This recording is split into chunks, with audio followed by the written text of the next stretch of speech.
सल्लु अलैहि वसल्लिमू तस्लीमा अल्लाहुम्मा सल्ली अला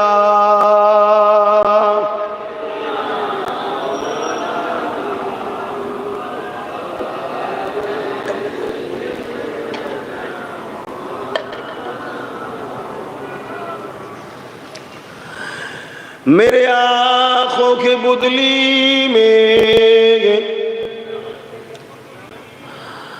जलवा मोहम्मद का, मेरे दिल के आईने में नक्शा है मोहम्मद का।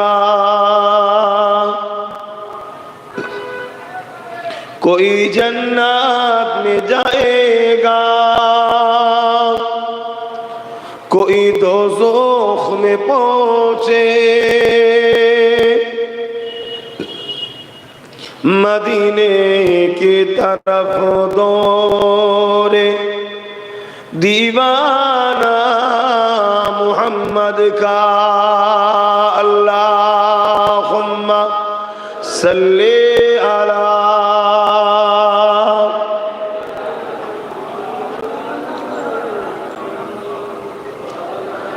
जोरे जोरे पढ़ें जबान खुले।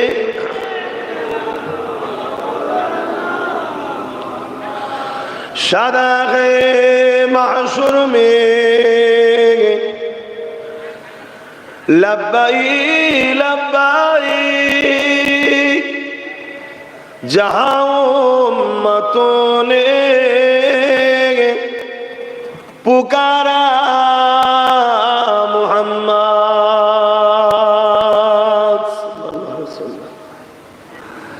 शादाग़े महशुर में लब्बाई लब्बाई जहाँ उम्मतों ने पुकारा मुहम्मद। हमें जानो दिल से प्यारा मुहम्मद, मुहम्मद के गमों है हमारा मुहम्मद। अल्लाहुम्मा सल्ली अला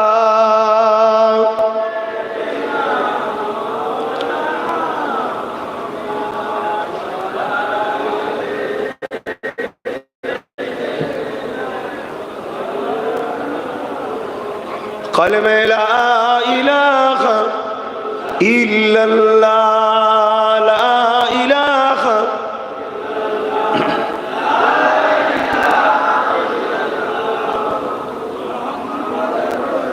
हस्बी रब्बी जल्लल्लाह, मा फी क़ल्बी खैरुल्लाह। हस्बी रब्बी जल्लल्लाह, मा फी क़ल्बी खैरुल्लाह।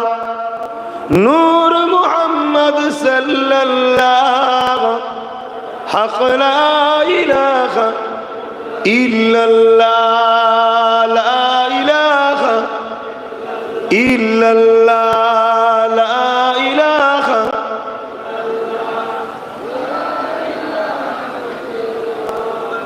मुहम्मदुर रसूलुल्लाह। अल्लाहुम्मा सल्ली अला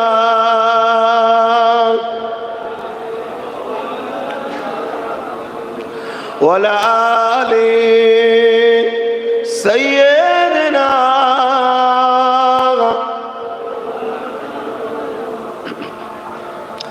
वक़ाल अल्लाहु तआला फ़ी कलामिल मजीद वल फ़ुरक़ान हमीद।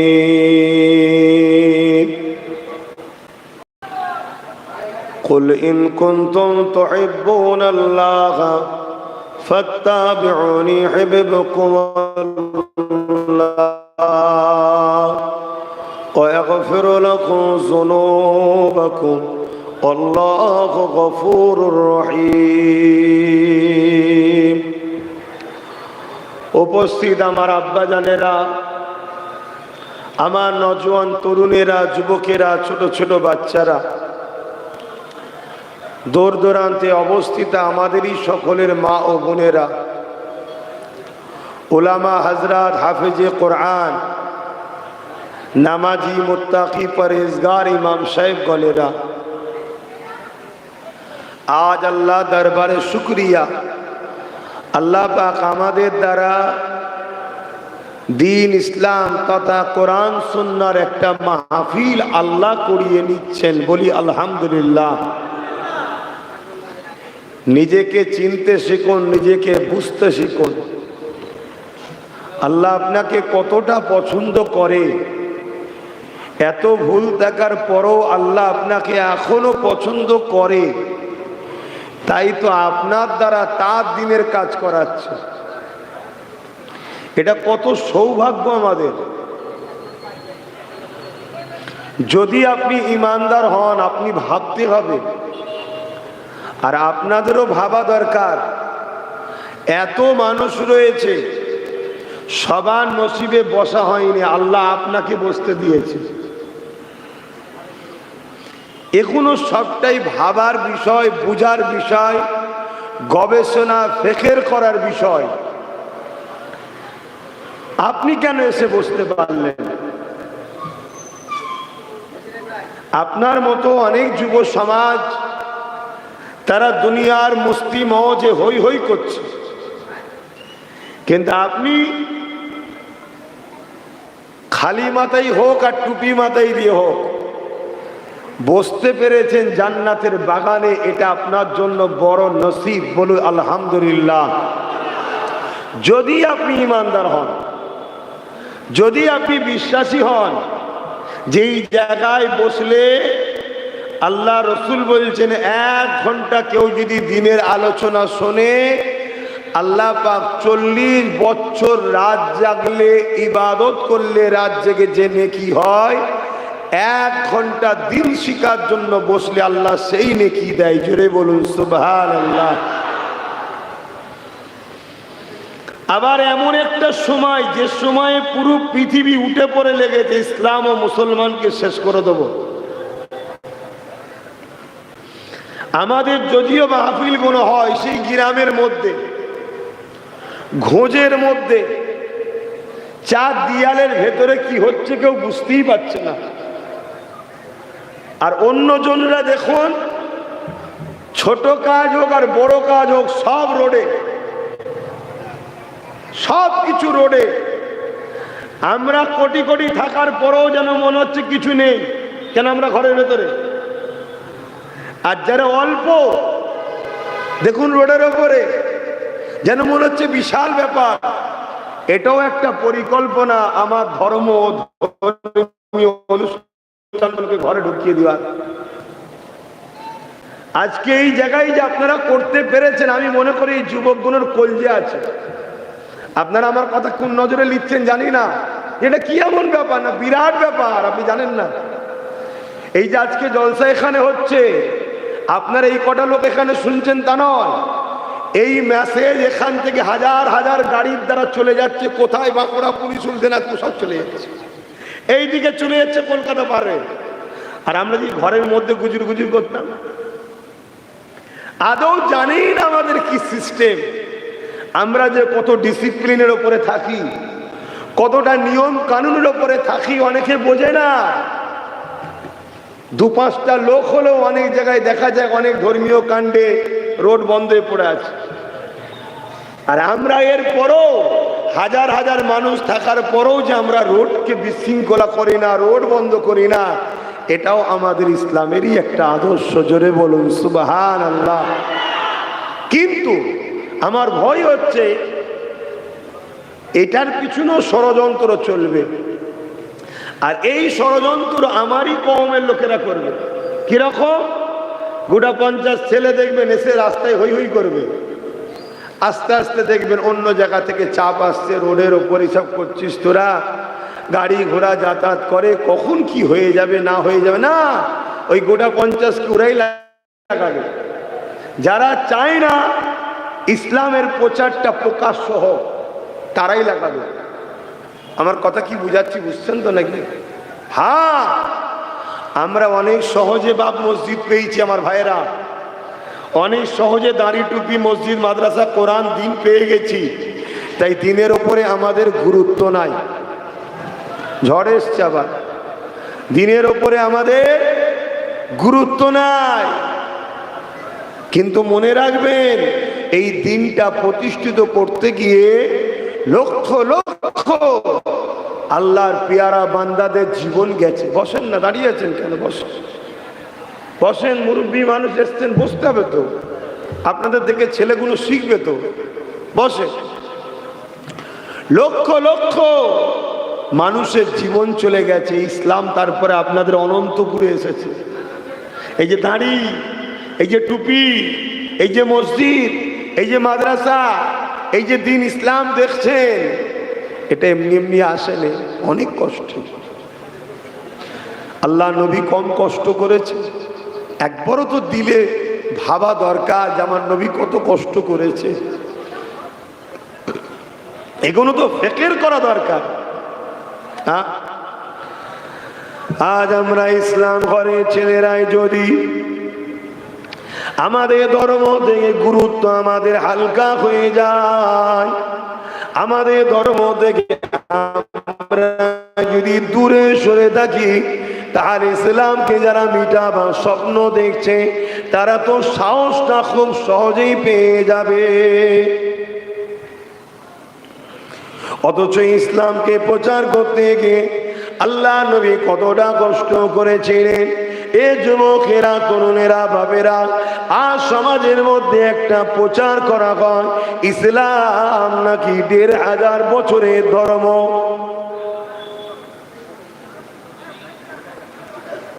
কি হলো?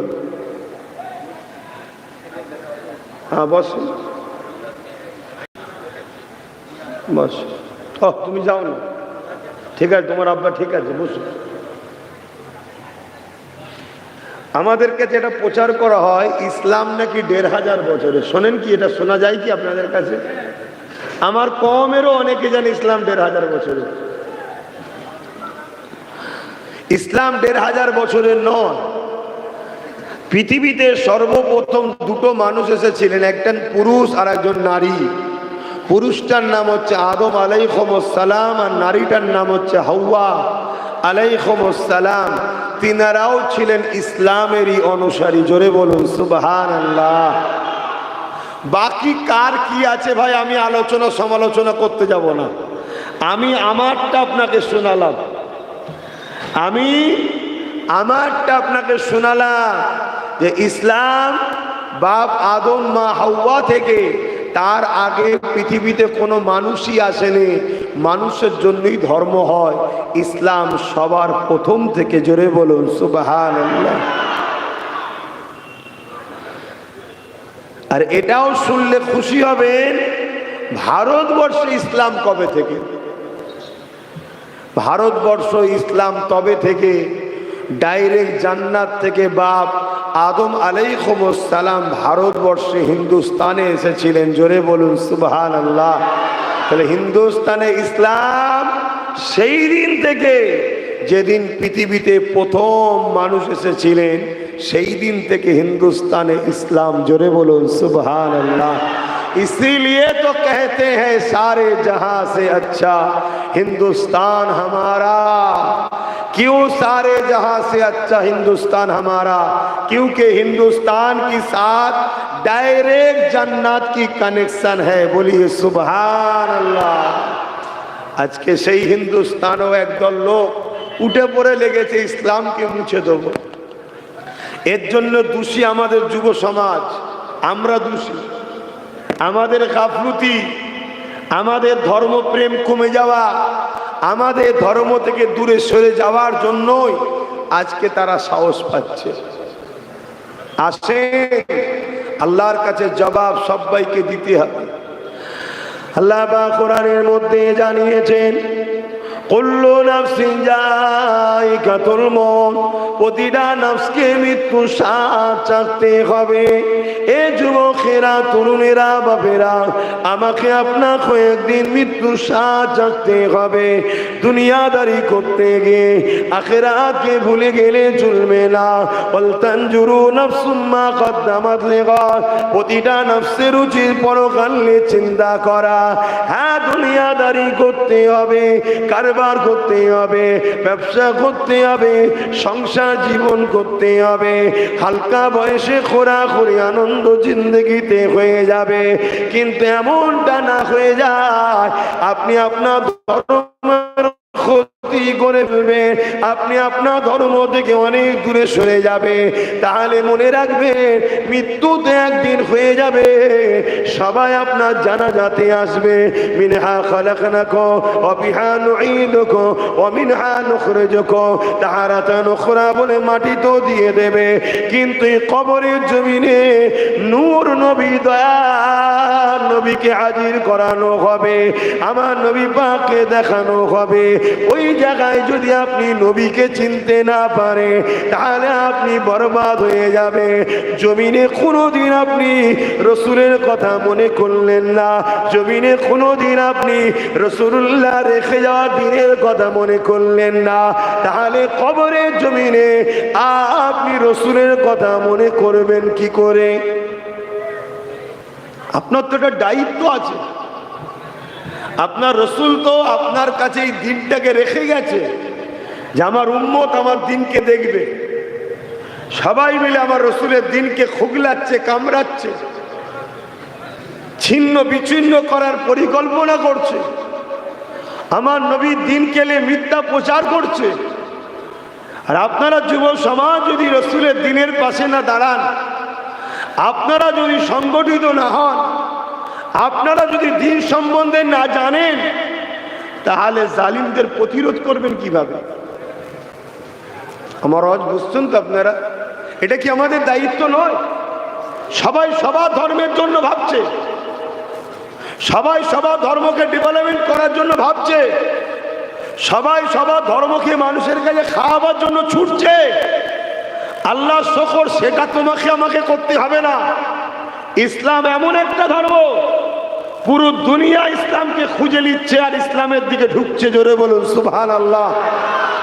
কমসে কম ইসলামের উপরে যে নোংরা চক্রান্ত করে মিথ্যা প্রচার চালাচ্ছে, এইগুলোকে ডিফেন্স করার জন্য আল হয়ে সামনে দাঁড়ানো দরকার। আপনারা যদি দাঁড়াতে নাও পারেন, আমাদের মতো উলামারা যারা ইসলামের জন্য লড়াই করছে, আমাদের পাশে তো আপনাদের ঢাল হয়ে দাঁড়াতে হবে। আপনাদের মতো যখন লক্ষ যুবক আমাদের পাশে দাঁড়াবে, তাহলে আমাদের কলা ধরার আগে জালিমরা হাজারবার ভাববে। আর যখন আপনারা আমাদের পাশ থেকে সরে থাকবেন, আমরা ইসলামের জন্য হক কথা বলবো, তারপরেও জালিমরা আমাদের কলা ধরে নিজে ভরে দেবে। দেখলেন না, আমার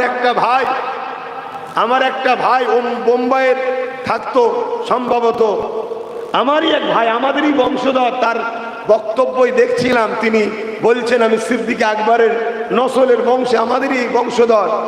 হক কথা বলার জন্য জালিম হুকুমাত তাকে জেলে ভরে দিয়েছিল। আজ তিনি আজাদ হয়েছে আলহামদুলিল্লাহ। কিন্তু এই সাহসটা পাচ্ছে কেন? এই সাহস পাচ্ছে আমাদের যুব সমাজকে তারা তাদের হাতের খেলনা বানিয়ে নিয়েছে। তারা বুঝে নিয়েছে মুসলিম সমাজের যুবকরা ওদের উলামাদের ইশারায় চলে না, আমাদের ভিক্ষার ইশারাতে চলছে। আমরা যে ভিক্ষা দিচ্ছি, এই ভিক্ষাতে ওরা আমাদের দাস হয়ে আছে। তাহলে আমাদেরকে প্রমাণ করে দিতে হবে যে তোমাদের ভিক্ষার মুখাপেক কি উম্মতে মুহাম্মাদি নয়। উম্মতে মুহাম্মাদি তার নবীর ওয়ারিস উলামাদের সাথেই দুনিয়াতেও থাকবে, আখিরাতেও জান্নাতে থাকবে। জোরে বলুন সুবহানাল্লাহ।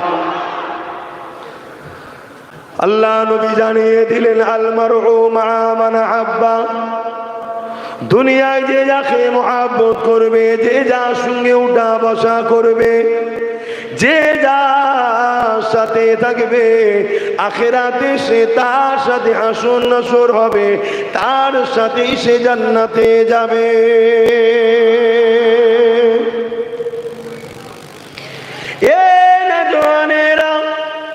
আল্লাহ নবী সাহাবাদিগকে জানিয়ে দিলেন কিয়ামতের দিনে একদল উলামা দিগকে আল্লাহ পাক হিসাব জান্নাতি করে দেবে।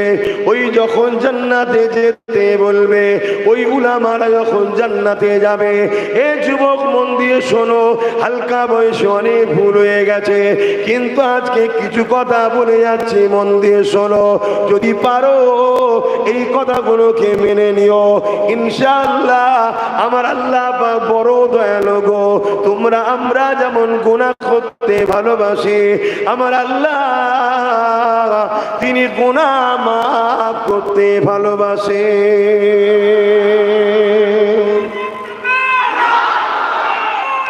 আল্লাহ। মুসা আলাইহিস সালামের জমানায় একটা যুবক ছিল, বড় ধনী লোক, ঘরের ছেলে, আর পাওয়ারও ছিল। সে পথভ্রষ্ট হয়ে পাপ কাজে লিপ্ত হয়ে গেছিল। অর্থের গরম, পাওয়ারের গরম, এলাকার মানুষ কেউ কিছু বলার সাহস পেত না। প্রতিদিন সে শরাব পান করত আর চরিত্রহীন কাজ, নোংরা নারীদেরকে খরিদ করে নিয়ে আসতো।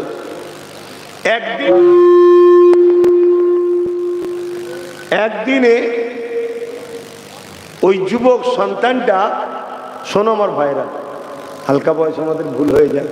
আল্লাহ কত ভালোবাসে দেখো আমাদের ঘরে, কত প্যার করে আমাদের ঘরে। দেখো, দূরে সরে যেও না, ভুল হয়, সীমানাটা পার করে চলে যেও না। আমরা ছোটবেলায় গ্রামের মানুষ দেখবেন মা বোনেরা মুরগি পালে, মুরগির পেটের তলাতে ডিম দেয়, দেখবেন ডিম, বাচ্চা হয় ছোট ছোট, মালিয়ে ঘরে। যখনই কোনো বিপদের সংকেত দেখে তখনই মা একটা আওয়াজ দেয়, মুরগির বাচ্চাগুলো ছুটে এসে মায়ের পেটের তলায় ঢুকে যায়, চিল আগলি যেতে পারে না। কিন্তু যে বাচ্চাগুলো মায়ের থেকে অনেক দূরে সরে যায়, সেগুলো আসার আগে কিন্তু চিলের পেটে চলে যায়। আমি বুঝাতে চাইছি, তা হালকা বয়সে একটু ভুল হয়ে যাচ্ছে, আল্লাহ ক্ষমা করবে, কিন্তু ইসলাম থেকে অনেকটা দূরে সরে যাবেন না। বিপদের সময় ছুটে আসার আগে না শেষ হয়ে যান। আমার বক্তব্য এইটা, ধর্মের সঙ্গে জুড়ে থাকেন, একটু খেয়াল করুন। আপনার ধর্মটাকে মিটাবার একটা প্ল্যান চলছে, আপনারা একটু মাথা দেন। আমার অনুরোধ এতটুকু, আপনারা একটু ধর্মের বিষয়ে মাথা দেন, একটু খেয়াল করুন। একটা যুবক সমাজ যে জিনিসটা ঘটাতে পারে, অন্যজনরা সেটা পারে না।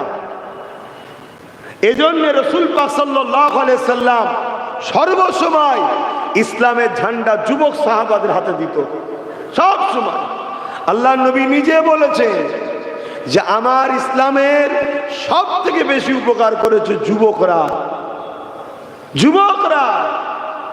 আল্লাহ নবী তাই সর্বসময় হযরতে মাওলা আলী, হযরতে তালহা, হযরত ওমর ফারুক, এসব যুবকদের ঘরে ডাকতেন, রে যুবক সাহাবা এদিকে আসো, ধরো ইসলামের ঝান্ডা। ভাই আমার ভাবতে হবে, আপনারাই পারেন অনেক কিছু করতে।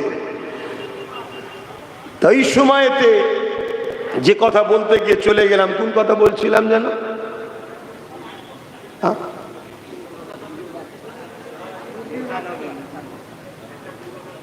এত চুচু দিয়ে কথা হচ্ছে, মন ওই দিকে পড়ে আছে।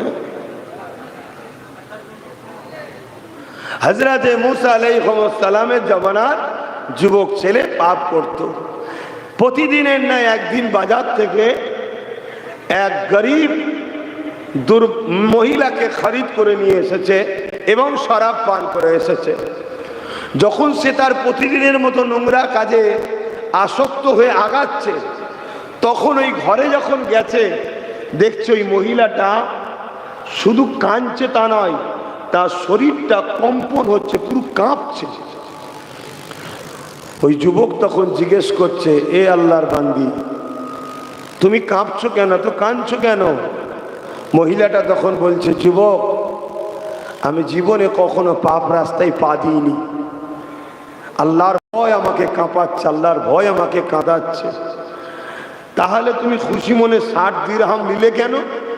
আমি বড় অসহায়, আমার বাড়িতে আমার বিমার রয়েছে, যার চিকিৎসার জন্য কোনো অর্থ নাই, তাই নাচারে আমি পথে এসেছিলাম, কিন্তু আজ আল্লাহর ভয় আমাকে কাঁপাচ্ছে। এরমও গরিব আমাদের সমাজে আছে না? না, কথা বলুন। তাহলে আমরা যদি যুবকরা ভাবি এই গরিবি দূর করব, আমরাই পারবো গরিবি দূর করতে। প্রত্যেকে যদি প্রত্যেকের গ্রামে একটা করে সেবামূলক সংগঠন করেন, আপনার গ্রামের নাম দিয়ে করুন না, আপনারা দেশ বিদেশে হাজারো জায়গায় চাঁদা না দিয়ে নিজের গ্রামে নিজের জাকাতের ফান্ড তৈরি করুন, বিশ্বাসযোগ্য একসাথে হিসাব তৈরি করে নিজের গ্রামে কে প্রকৃত গরিব খোঁজ করো। প্রকৃত গরিব সামনে যে হাত পাতে না ভাই, তারা লজ্জায় চুপ করে থাকে, তাকে উদ্ধার করো। ওই 200-500 দিয়ে নয়, একটা কিছু রুজির ব্যবস্থা করে দাও। এবছরে একে দেবো, সারা জীবনের মতো একটা গরিব কমিয়ে দাও। এবছরে ওকে দেবো, সারা জীবনের মতো একটা গরিব কমিয়ে দাও। ও বছরে ওকে একটা কারবার করে দেবো, একটা চায়ের দোকান করে দিলাম, যা যা একটা মেশিন কিনে দিলাম, ইঞ্জিন ভ্যান কিনে দিলাম, এটা চালিয়ে তুই ইনকাম কর, জীবনে ভিক্ষা চাইবি না। এভাবে যদি একটা একটা করে গরিবকে আমরা সমাজ থেকে আমার জাতি তুলতে পারি, এর চেয়ে বড় সব ও ভালো কাজ কি আছে? জোরে বলুন সুবহানাল্লাহ। এটা আমার যুব সমাজই পারবে। এজন্য আমি প্রতিটা গ্রামে আহলে সুন্নাত ওয়াল জামাতের নামে একটা কমিটি তৈরি করছি এই কারণে। এর পাশাপাশি আমরা যদি 20,000 30,000 গ্রামে যদি কমিটিকে ছড়াতে পারি, 20-30 হাজার গ্রামের এক ডাকলে সবাই হাজির হব, তাহলে আমাদের শক্তিটা কিন্তু কম হবে না। এটা ভাবুন, এটা আমি তৈরি করছি। তো যাই হোক, ওই যুবকটা তখন এই কথা শুনে তার মধ্যে একটা পরিবর্তন শুরু হলো, যে হাই রে, এত গরিব মানুষ এই আল্লাহকে মনে করে, আল্লাহকে ভয় করে, আর আমি এত ধনী হয়ে আল্লাহ আমাকে এত দিয়েছে, আমার উচিত আল্লাহকে বেশি ভালোবাসা, আমার উচিত আল্লাহর বেশি কাজ করা, কারণ আল্লাহ আমায় দিয়েছে। আমি সে থেকে আল্লাহ থেকে দূরে, আর এত গরিব হয়ে আল্লাহকে এত ভালোবাসে, এত ভয় করে। যুবকটার মধ্যে পরিবর্তন এসছে। যুবকটা বলতে লেগেছে, আল্লাহর বান্দি, আমাকে আপনি ক্ষমা করে দেন, আপনাকে আমি যে 60 দিরহাম টাকা দিয়েছি, যেটা আজকের বাজার মূল্য 10 থেকে 15 লক্ষ টাকা হবে, ওই টাকা আপনাকে আর ফিরিয়ে দিতে হবে না। ওই টাকা নিয়ে আপনি ঘরে ফিরে যান এবং আপনি আমাকে ক্ষমা করেন আর আমার জন্য দোয়া করেন, আমি যেন এই অন্যায় কাজ থেকে ফিরে আসতে পারি। তবে আপনাকে সাক্ষী রেখে আমি আল্লাহ পাকের কাছে তওবা করছি। এই বলে তওবা করে নিল যুবকটা। ওই মহিলাটা চলে গেল। এ যুবকেরা, যুবকটা কাঁদতে লেগেছে, রাত যত বাদে কান্না বাড়াতে লেগেছে। কাঁদতে কাঁদতে আল্লাহ পাকে সিজদায় পড়ে বলতে লেগেছে, ও রব্বি, আল্লাহ, আমি অন্যায় করে ফেলেছি, আমি ভুল করে ফেলেছি, খাতা করে ফেলেছি, আপনি বড় দয়ালু, আপনি আমাকে ক্ষমা করে দিন, মাফ করে দিন। এইভাবে কাঁদতে কাঁদতে গভীর রাত হয়ে গেছে। আল্লাহ পাকের হুকুম ছিল ওই যুবকটার ওই দিনই মৃত্যু হবার, কিন্তু মৃত্যুটা কত ভালোভাবে হচ্ছে দেখে, ইন্তেকাল হয়ে যায়। পরের দিন সকালে গ্রামের মানুষেরা যখন ঘর থেকে বেরোয়, সবাই জানে এই বাড়ির যুবকটা বদমাইশ, তাই সবাই তার বাড়ির দিকে যখন তাকায়, নোংরা নজরে তাকায়। কিন্তু আজকে তাকিয়ে দেখে তার দরজার গোড়ায় লেখা আছে, কেফেল আল্লাহ পাকের কাছে তওবা করেছে, তোমরা এর জানাজায় যারা শরীক হবে, আল্লাহ তাদেরও গুনাহ খাতাকে মাফ করে দেবে। আরো তাকবীর, সুবহান, নারে তাকবীর, নারে তাকবীর, সিরায় সিরায় রক্ত, সিরায় সিরায় রক্ত, না মুখে মুখে আস্তে রেখে দাও। কথা বুঝছেন ভাই? আল্লাহ কত ভালোবাসে আমাদেরকে। আমাদের জীবনে ভুল হয়েছে, আমাদের উচিত তওবা করতে হবে, ক্ষমা চাইতে হবে আল্লাহর কাছে। কার কখন কবে মৃত্যু আছে কেউ জানে না। আল্লাহ নবী বলছেন তওবাকারীকে আল্লাহ বড় পছন্দ করে। সাহাবা হুজুরা বসে রয়েছেন, নবী আমার সাহাবাদিওকে বলতে লাগলে, বাবারা অন্যায় যদি হয়ে যায় সঙ্গে সঙ্গে তওবা করে নেবে, ক্ষমা আল্লাহর কাছে চেয়ে নেবে। ক্ষমা কাকে বলে লোককে জানাবার দরকার নাই, অন্তর থেকে আল্লাহর কাছে বলা, অনুতপ্ত হওয়া, ও রব্বি আল্লাহ এটা আমি অন্যায় করেছি, ভুল করেছি, আপনি আমাকে ক্ষমা করে দেন, মাফ করে দেন। এই মনে মনে অনুতপ্ত হওয়াটাই হলো ক্ষমা। আজ আমাদের কার কি ভুল আছে না আছে সব নিজেরাই জানি। এখন যদি কেউ বসে বসে অনুতপ্ত হয় যে সত্যি আমিও ভুল করেছি, আল্লাহ মাফ করে দিই, আল্লাহ তাকে মাফ করে দেবে। জোরে বলুন সুবহানাল্লাহ। এটা কি তওবা বলে?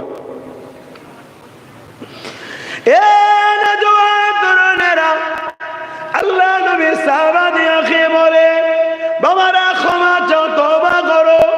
যেমন মায়ের পেট থেকে বেরিয়েছিল, কোনো গুনাহ ছিল না, তওবাকারীকে আল্লাহ ওইভাবে ক্ষমা করে দেয়। সাহাবারা বলতে লাগলেন, ইয়া রাসূলুল্লাহ, হাবিবাল্লাহ, আবার যদি তওবা করার পরে অন্যায় করে, নবী বললেন আবার তওবা করো, আল্লাহ আবার মাফ করে দেবে। আবার সাহাবারা জিজ্ঞাসা করলে, ইয়া রাসূলুল্লাহ, হাবিবাল্লাহ, আবার যদি ভুল করে, আল্লাহ নবী বললেন আবার তওবা করো, ইয়া রাসূলুল্লাহ, কবার আল্লাহ মাফ করবে। নবী পাক জানিয়ে দিলে, এ আমার সাহাবারা, আমার আল্লাহ বা বান্দা বান্দিকে বড়ই ভালোবাসে। বান্দা বান্দি যতবার অন্যায় করবে আর তওবা করবে, আমার আল্লাহ বান্দা বান্দিকে ততবারই ক্ষমা করে দেয়। মৃত্যু আমাদের সবার হবে, যাবার আগে আল্লাহ বাগে ক্ষমা চাও, বারবার ক্ষমা চাও, বারবার তওবা করো। কারণ এই দুনিয়াটা চিরস্থায়ী নয়, আজ আছে কাল নয়, চলে যেতে হবে আল্লাহ বাগের কাছে। আল্লাহ পাখির কাছে যে কি মুখ দেখাবো এটা ভাবা দরকার আছে, এটা প্রত্যেককে ভাবতে হবে। কেননা মৃত্যু কার কখন হবে কেউ জানে না। এই যে বসে আছি আমরা মাহফিলে, এই বসে থাকতে থাকতে হতে পারে আল্লাহ কাউকে যদি ডাক দেয় এখনই চলে যেতে হবে, কেউ জানে? তাহলে এক্ষুনি চলে যাবেন, কালকে জোহর বাদ জানাজা মাটিতে দিল। আমরা কি করেছি আল্লাহর কাছে, যে কি মুখ দেখাবো? এটা তো ভাবতে হবে, এটা ভাবার নামই তো পরিবর্তন। এটা ভাবুন, আপনি পরিবর্তন হবে। এটা না ভাবলে পরিবর্তন হবে না। যে সত্যি তো আমি এই যে আনন্দ ফুর্তি হই হাই করছি, ঠিক আছে, হালকা বয়সে একটু হবে, ভালো কাজটা কি করলাম? 24 ঘন্টার মধ্যে আল্লাহ দিয়া জিন্দেগি, আল্লাহ দিয়া হাত, আল্লাহ দিয়া জবান, আল্লাহ দিয়া জান, আল্লাহর জন্য কি করলাম? এটা তো ভাবতে হবে। ভাবলেই দেখবেন হালকা বয়সে যদিও ভুল হয়ে যায়, ভালো কাজের খসলতটাও থাকবে, ভালো কাজ করতেও মন যাবে। ভুল নেই কে বলেছে? আমি তো মনে করি আপনাদের সবার থেকে বড় পাপী আমি, কিন্তু ভালোটা করারও চেষ্টা করি। আমার বক্তব্য হালকা বয়সে একটু হয়, কিন্তু ভালো গুণটা আমাদের থাকতে হবে। একেবারে আমরা দূরে সরে গেছি, আমরা ইসলামের নিয়ে কোনো গুরুত্বই নয়। আমরা আমাদের পাড়ার মসজিদের দিকে আমাদের কোনো খবর নেই, ঈদগাহর দিকে আমাদের কোনো খবর নেই, যুব সমাজের খবর না নেওয়ার জন্য আমাদের মসজিদগুলো এখন সব বেজাতিদের ইশারায় মুনাফিক মুসলমানরা দখল করে রেখেছে। খেয়াল করে দেখুন, প্রত্যেকটা মসজিদকে বেজাতিদের ইশারায় আর দখল করেছে মুনাফিক মুসলমানরা, দখল করে রেখে দিয়েছে। সেই মসজিদে যে জন্য আল্লাহ রসুল মসজিদ করেছিলেন সেসব কাজ আর হচ্ছে না। খেয়াল করে দেখুন, আসেন, এখনো সময় আছে, কেননা কিয়ামতটা বড় কঠিন হবে। আল্লাহ নবী বললে ময়দানে মাশরেতে এমনও পাপ পাওয়া যাবে, নিজের ছেলেকে জমিনে শুইয়ে দিয়ে তার বুকের ওপরে পা দিয়ে দাঁড়িয়ে যাবে, ময়দানে মাশরে এমনও ছেলে পাওয়া যাবে নিজের জন্মদাতা বাপকে জমিনে শুইয়ে দিয়ে তার বুকের উপরে পা দিয়ে দাঁড়িয়ে যাবে। কিয়ামতের দিনে এমনও মা পাওয়া যাবে নিজের ছেলেকে মেয়েকে জমিনে শুইয়ে দিয়ে তার বুকের উপরে পা দিয়ে দাঁড়িয়ে যাবে।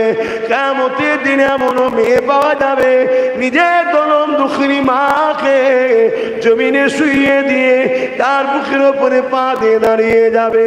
এক কথায় যার উপরে যার জোর চলবে তাকে জমিনে শুইয়ে দিয়ে তার বুকের উপরে পা দিয়ে দাঁড়িয়ে যাবে।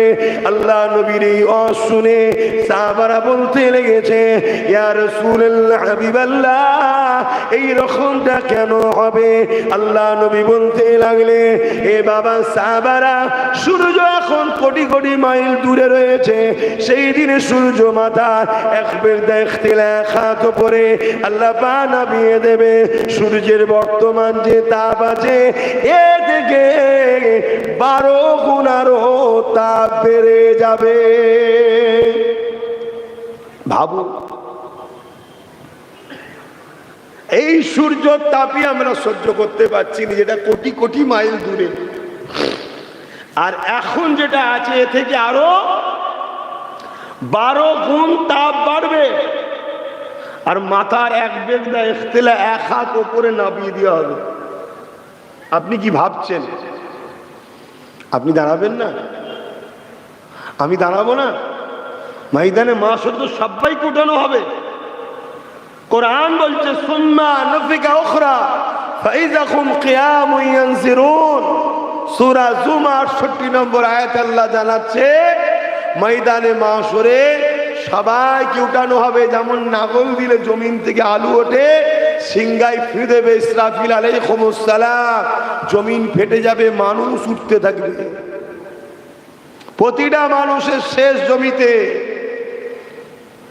সেই ময়দানে মাশরে বাপ আদম থেকে নিয়ে পৃথিবীর শেষ মানুষটা, মুসলিম হোক আর অমুসলিম হোক, সবাইকে গিয়ে দাঁড়াতে হবে। কি হবে সেটা?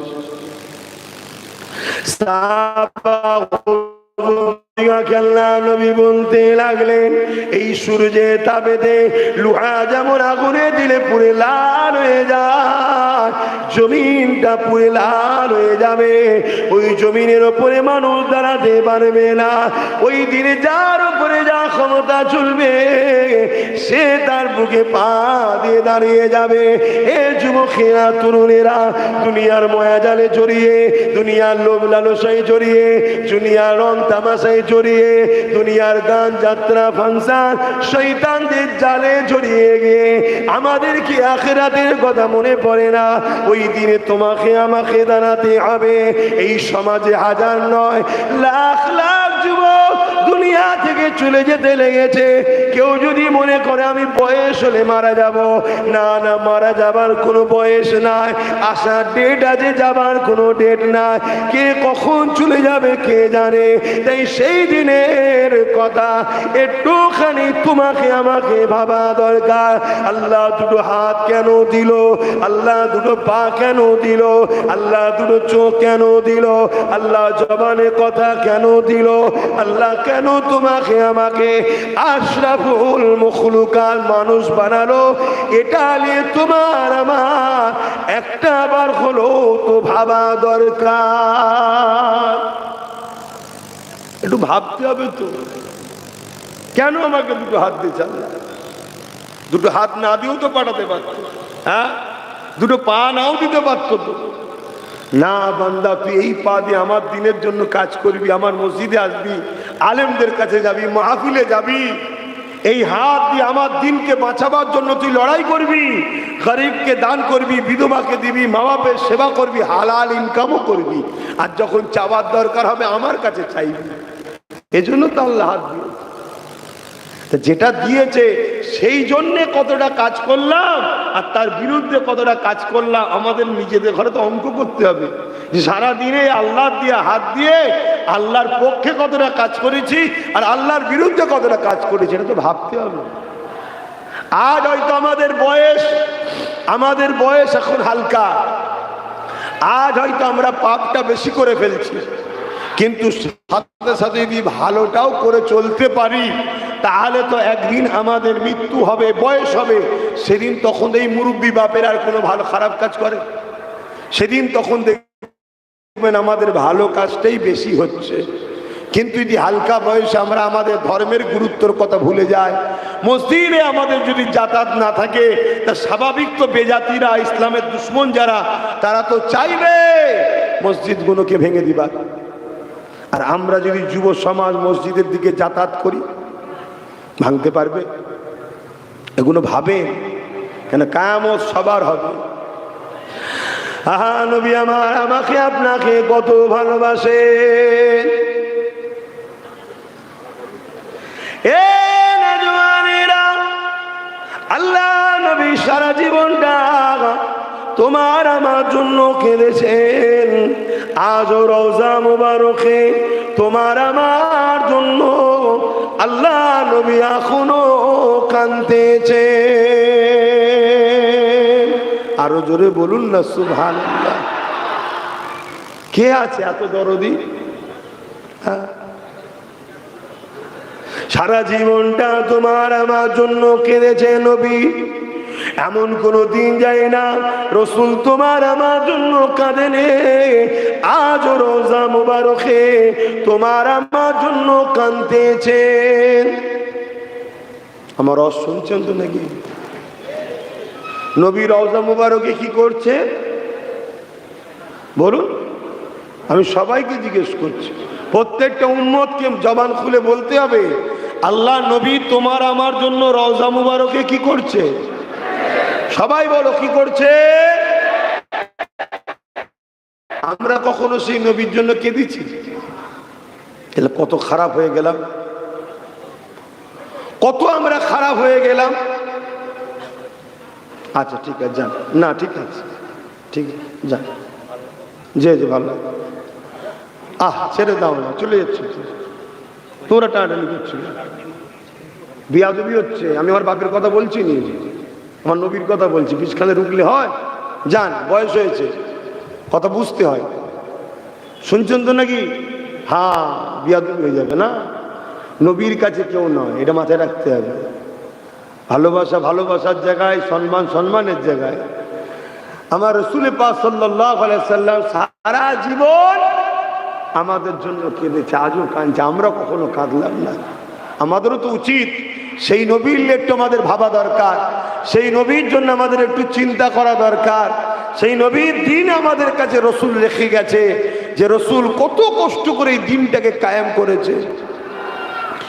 আল্লাহ নবী জীবনে এমনও দিন গেছে, নবী আমার সিজদায় পড়েছে, মক্কার মুশরিক জালিমেরা আমার নবী পাককে কষ্ট দেবে বলে আল্লাহ নবীর পিঠেতে পচা দুম্বার ভুঁড়ি চাপিয়ে দিয়েছে।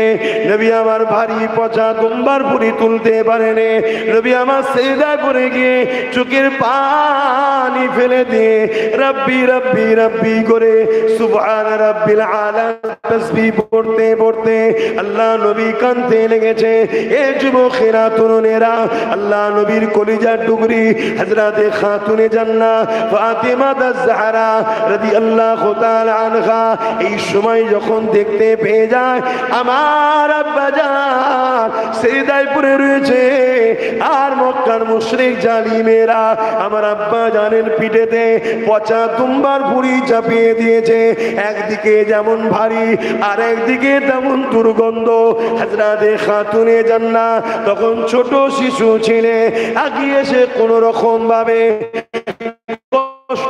কষ্ট করে আব্বা জানের পিঠ থেকে ওই পচা দুম্বার ভুঁড়ি খানে নামিয়ে দিল। আল্লাহ নবী তখন মাথাটা তুললে নিঃশ্বাস নিতে নবী পাকের একটু আরাম হলো। এ যুবকেরা, এ নবী পাকের প্রেমিকেরা, আমার নবী পাককে কত কষ্ট দিয়েছে। সেই নবীর উম্মত হয়ে তোমার আমার হৃদয়ে যদি নবী পাকের জন্য মুহাব্বত ভালোবাসা থাকে, তোমাকে আমাকে তো ভাবতে হবে সেই নবীর দিনের ক্ষতি যেন আমার দ্বারা কোনোভাবে হয়ে না যায়। উপকার যদি করতে না পারি, নবীর দিনের ক্ষতি যেন না করে ফেলি। আজ আমরা উম্মত নবীর দিনের ক্ষতির পিছনে সব থেকে বড় যদি কাউকে 1 নম্বর আসামি করেন, সেটা হলো উম্মত দাবিদার একদল মুনাফিক মুসলমানদের জন্যই নবীর দিনের ক্ষতি হচ্ছে। আমার কথা কি আপনাদের অপছন্দ হলো নাকি?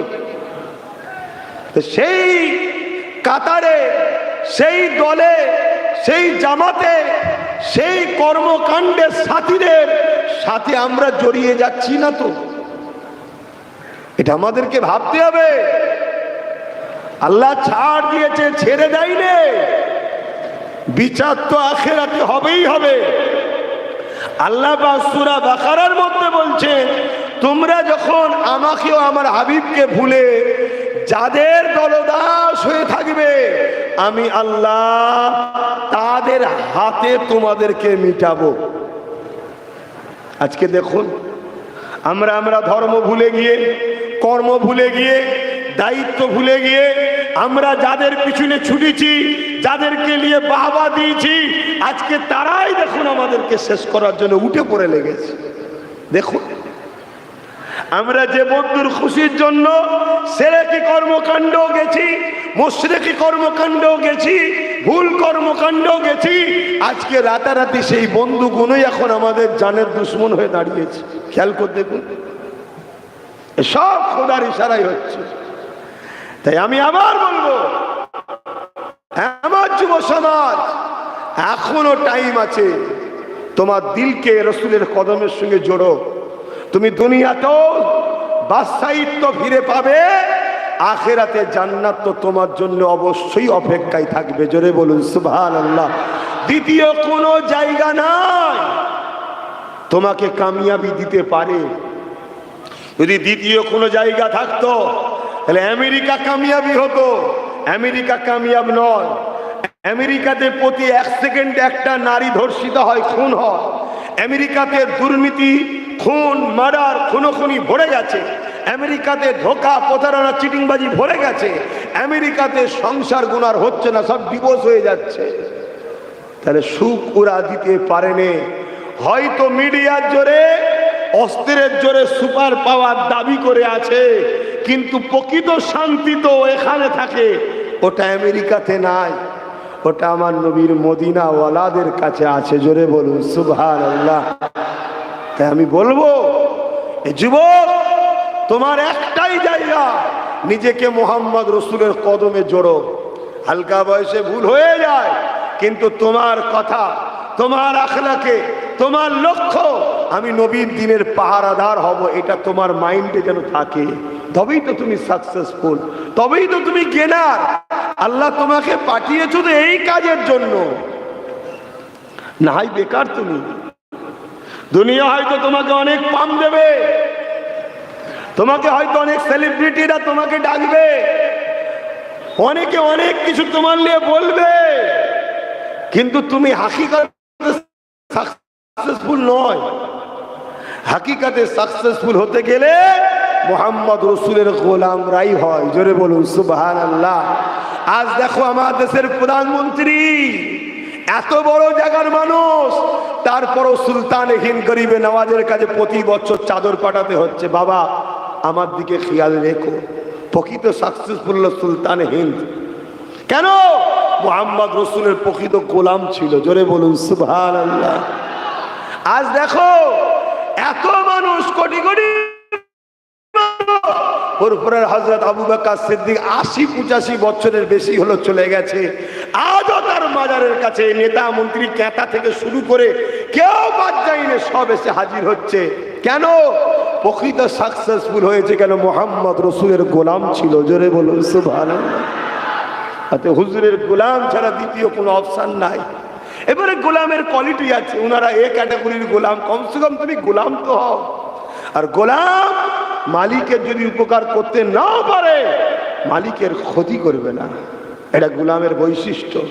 আমাদের দ্বারা দিনের যেন ক্ষতি না হয়, এটা মাথায় রাখো।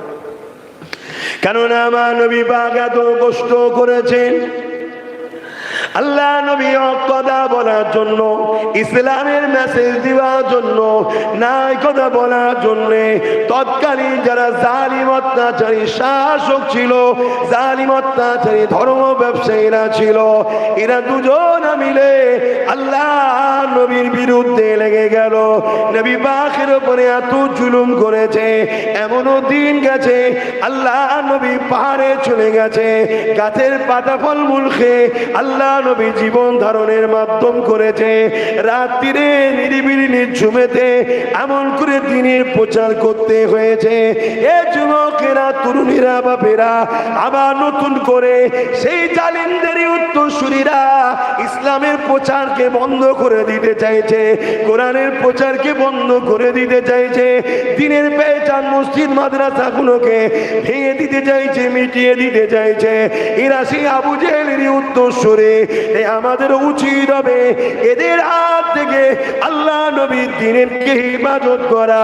আমাদের উচিত হবে এদের হাত থেকে আল্লাহ নবীর দ্বীনের পেহচান মসজিদ মাদ্রাসার জন্য নিজেদেরকে ঢাল বানিয়ে দেওয়া। বিশ্বাস আল্লাহ পাক তিনি যথেষ্ট, তিনার ঘরের জন্য, তিনার দ্বীনের জন্য তিনি যথেষ্ট।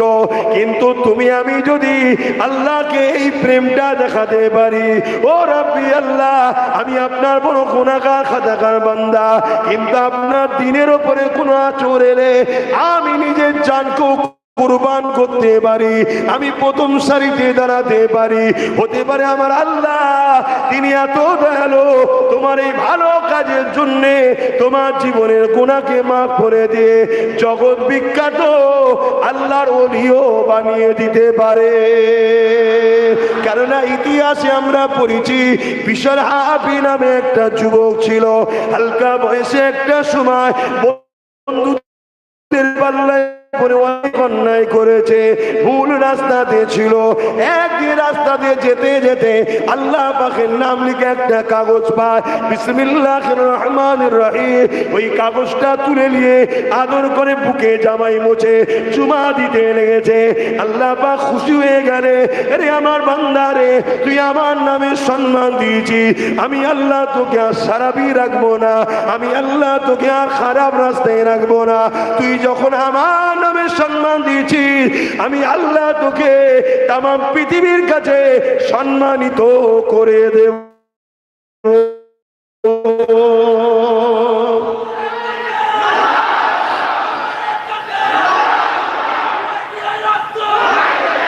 এত সম্মানিত আল্লাহ করে দিলেন। বিশার হাফি ইরাকে যিনার রওজা আছে, আমিও তিনার মাজারে হাজিরি দিয়েছি। জগৎ বিখ্যাত একটা ওলি হয়ে গেল, মুসলিম ঘরের ছেলে কেন, অমুসলিমরাও পৃথিবীতে কোটি কোটি বিশার হাফিজের নামটা জানে। জোরে বলুন সুবহানাল্লাহ। শুনছেন ভাই? নবীর বাকি সব জায়গায় হয়তো দুদিনের হিরো, দুদিনের সেলিব্রিটি, জ্যোতি বসুকে লোক ভুলে যাচ্ছে, অটল বিহারী বাজপেয়ী প্রধানমন্ত্রী, আরো কত ছিল আমি নিজেই জানি না, আপনারা জানেন নাকি? সব ভুলে যাচ্ছে। কিন্তু মুজাহিদ আল-পেশানিকে লোক ভুলছে। জোরে বলো, বড় বড় খেলোয়াড় লোক ভুলে যাচ্ছে। এত বড় ভিআইপি, এত বড় নেতা, এত বড় লিডার, এত বড় শাহিনশাহ, এত বড় বাদশাহ দ্বিতীয় আছে কে? যার রাজত্ব চাঁদের উপরে চলে। জোরে বললেন না সুবহানাল্লাহ। যার হুকুমের গোলাম সূর্য পর্যন্ত হয়ে আছে। জোরে বলুন সুবহানাল্লাহ। জানেন না আমার নবী ইশারা করেছে সূর্য ফিরে এসেছে, হুজুরের গোলাম আমার নবী ইশারা করেছে চাঁদ নিজেকে নিজে দুটুকরো করেছে। আমরা তো হুজুরকে ভালোবাসি বলি, আমরা হুজুরের জন্য একটা আগুন কাটতে পারবো নিজে হাতে? আর চাঁদ নিজেকে পুরো দুটুকরো করেছে। যেমন আমাদেরও জান আছে, চাঁদেরও জান আছে, যেমন আমাদেরও কষ্ট হয়, চাঁদেরও কষ্ট হয়েছে। কিন্তু গোলাম কাকে বলে? চাঁদ দেখিয়ে দিয়েছে। গোলাম কে বলে? যেখানে আমার হুজুরের শানের ব্যাপার আসবে, ওখানে আর নিজের অস্তিত্ব, নিজের আরাম আয়েশের কথা মনে করলে হবে না। ওখানে জীবন দিয়ে হলো হুজুরের শান মর্যাদার ঝান্ডাকে তুলতে হবে। জোরে বলুন সুবহানাল্লাহ। আজ আমাদের যুব সমাজ আমরা গাফলতি হওয়ার জন্যই আমাদের সমাজের একদল কীট জাহান্নামের কুকুর, তারা ফেসবুকে আমার নবীলে মিথ্যা কথা বলে, টিভির সামনে আমার নবীলে মিথ্যা প্রচার করে, নানা রকম প্রোপাগান্ডা চালাচ্ছে। আর প্রশাসন তাদেরকে অ্যারেস্ট করে না, যদিও চাপে পড়ে করে, হালকা ধারা দেয়, পরের দিন বেরিয়ে চলে আসে। সে তো বেরিয়ে চলে আসলো, যারা আন্দোলন করলো এবারে পুলিশ তাদের ঘরে তোলার চেষ্টা করে। কেন? এটা আমাদের যুব সমাজের দোষ, আমাদের দোষ। আমরা সমাজের কীট পতঙ্গ মানবরূপী পশুগুলোকে সব নেতা বানিয়েছি। কত শুনছেন না শোনেননি? তারা আমার রসুলের দুশ্মনী করে, তারা ক্ষমতার আসনে বসে তাদের পিছনে কিছু লোককে সাহায্য করছে। তুই এটা লেখ, আমি তো আছি, ক্ষমতা তো আমার হাতে, পুলিশ তো আমার হাতে। যদিও চাপ দেয় মোল্লারা, একটু তুলে নিয়ে বার করে দেবো, কিন্তু এই সুযোগে হাজার হাজার মুসলমানদের নামে কেস দেবো, হাজার হাজার মুসলমানদের ঘর ছাড়া করবো, এইসব পরিকল্পনা চলছে। শুনছেন তো নাকি? আর আপনি যদি রাসূলুল্লাহর হয়ে কথা না বলেন, ইমাম মালিক হুজুর বলছে তার মধ্যে ঈমান নেই। তাহলে একদিকে আপনাকে বলতে হবে, অপর দিকে বলতে গেলে আপনাকে আবার মিথ্যা কেসে জড়িয়ে দেওয়া হবে। এর জন্য আমরাই তো দোষী, আমরাই তো দোষী। কেন? আমাদের ডিউটিকে কাঁধ থেকে ফেলে দিয়েছি।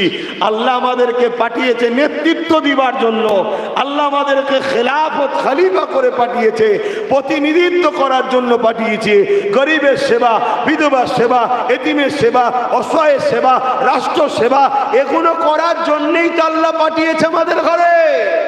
আমরাই তো ইনসাফ প্রতিষ্ঠিত করব, আমরাই তো ন্যায় প্রতিষ্ঠিত করব, আমরাই তো সুবিচারের ব্যবস্থা করব। কিন্তু আমরা হাল ছেড়ে দিয়ে যত সব 2 নম্বর জাহান্নামের কীটগুলোর হাতে সব দায়িত্ব দিয়ে দিয়েছি। আর তারা নিয়ে আমাদেরকে তো লুটছে, আর সমাজের সর্বশ্রেণীর গরিবদের উপর জুলুম করছে, আর সব পাপের বোঝা আমাদের মাথায় আল্লাহ চাপাচ্ছে। আমার ওয়াজ বুঝছেন তো নাকি? ভুল হচ্ছে নাকি? কেন? সবচেয়ে বড় গাদ্দার তো আবার আমাদের কওমের একদল মোল্লা মৌলভী সাহেব আছে, যারা শুধু বলে হ্যাঁ ওসব আমরা করি না, ওসব নিয়ে ভেবো না, আর অথচ তাদেরই সব ভেতরে ভেতরে বসে সেটিং নেতাদের সাথে সব লেনদেন টেবিলের তলা দিয়ে হচ্ছে। শুনছেন তো নাকি? আমি স্পষ্ট কথা বলা লোক ভাই, চিল্লে চিল্লে কথা বলে বলে বলে বলে আমার অবস্থা খারাপ, কিন্তু নিয়ত করেছি যতক্ষণ ধরে জান আছে অন্যায়ের বিরুদ্ধে বলবো, ন্যায়ের পক্ষে বলবো। কেন? অন্যায়ের বিরুদ্ধে ন্যায়ের পক্ষে বলার নাম হলো কি? ইসলাম। বলুন বলুন, ইসলাম। আমার নবী যখনই অন্যায়ের বিরুদ্ধে বলেছিল, তৎকালীন জালিম শাসকগুণ আমার নবীর বিরোধী করেছিল। তাহলে তুমি নবীর উম্মত দাবি করো, তোমার যদি বিরুদ্ধে জালিম শাসকরা না হয় তাহলে কিসের উম্মত হলে তুমি? তোমার বিরুদ্ধেও তো হবে, কিন্তু এটা হলে তোমায় ভয় করলে হবে, আর ছেড়ে ছেড়ে থাকলেও হবে না। একমুটো হয়ে থাকো, এই 5টাকেই ভেঙে দেওয়া যাবে। আর 5টা যদি এরকম হয়, তো এইটাই আমি করতে চাইছি, এটাই আমি বুঝাতে চাইছি। আজকে তোমরা দেশ বিদেশে কাজ করো, সেখানে গিয়েও তোমরা এখন নিরাপদ নয়, জান সব হাতে করলে ঘুরছো। এই মনে হয় ভিড় পিটিয়ে মেরে ফেললো, এই মনে হয় রাত্রিরে পুলিশ এসে তুললে চলে গেল। এসব হচ্ছে না হয়নি? কই কই তোমার রাজ্যের মাথায় যিনি বসে আছে তোমাদের জন্য কি করছে বলো? অথচ কষ্ট করে করে এসে গুঁজে গুঁজে সব খাওয়ালে তো, খান খান খান খেয়ে এলেন, কি করছে? এজন্য আমি 2021 থেকে বলছিলাম যে দেখ, আমরা হয়তো একা পারবনি, তোদের মাথায় ঢুকছে, ঠিক আছে, একা যদি নাও পারি, আমরা চেষ্টা করলে 60, 70, 80, 90, 110টা পর্যন্ত দখল করতে পারি। তো বাকিটা যে যা লাইন লিখে যাক, আমাদের হাতে তো কিছুটা রাখার পরে কেউ যদি বলে যে ভাই আমাকে সাথ দে, তা আমি তার সাথ দেবো, কিন্তু আমার দিয়া পা, এই যে চেয়ারের 4টে পা, একটা আমি লাগাবো বসে যদি পাকামু করিস আমি পা খুলে নেবো, তোকে ফেলে দেবো। এটা বলেছিল আমার কম, কিন্তু আমার কথা বোঝে না। এখন বুঝছে না বোঝে না? একটু আওয়াজ দেবেন, একটু বুঝছে না বোঝেন? যদি বোঝেন এখনো সময় আছে, শুধরে যান, এখনো টাইম আছে। কেন? আর একটা আইন কেন্দ্র সরকার করতে চাইছে। ওই আইনটা হলো এটাই, তোমরা ভারতবর্ষে থাকবে, নাগরিকত্ব পাবে না। শুনছেন তো নাকি?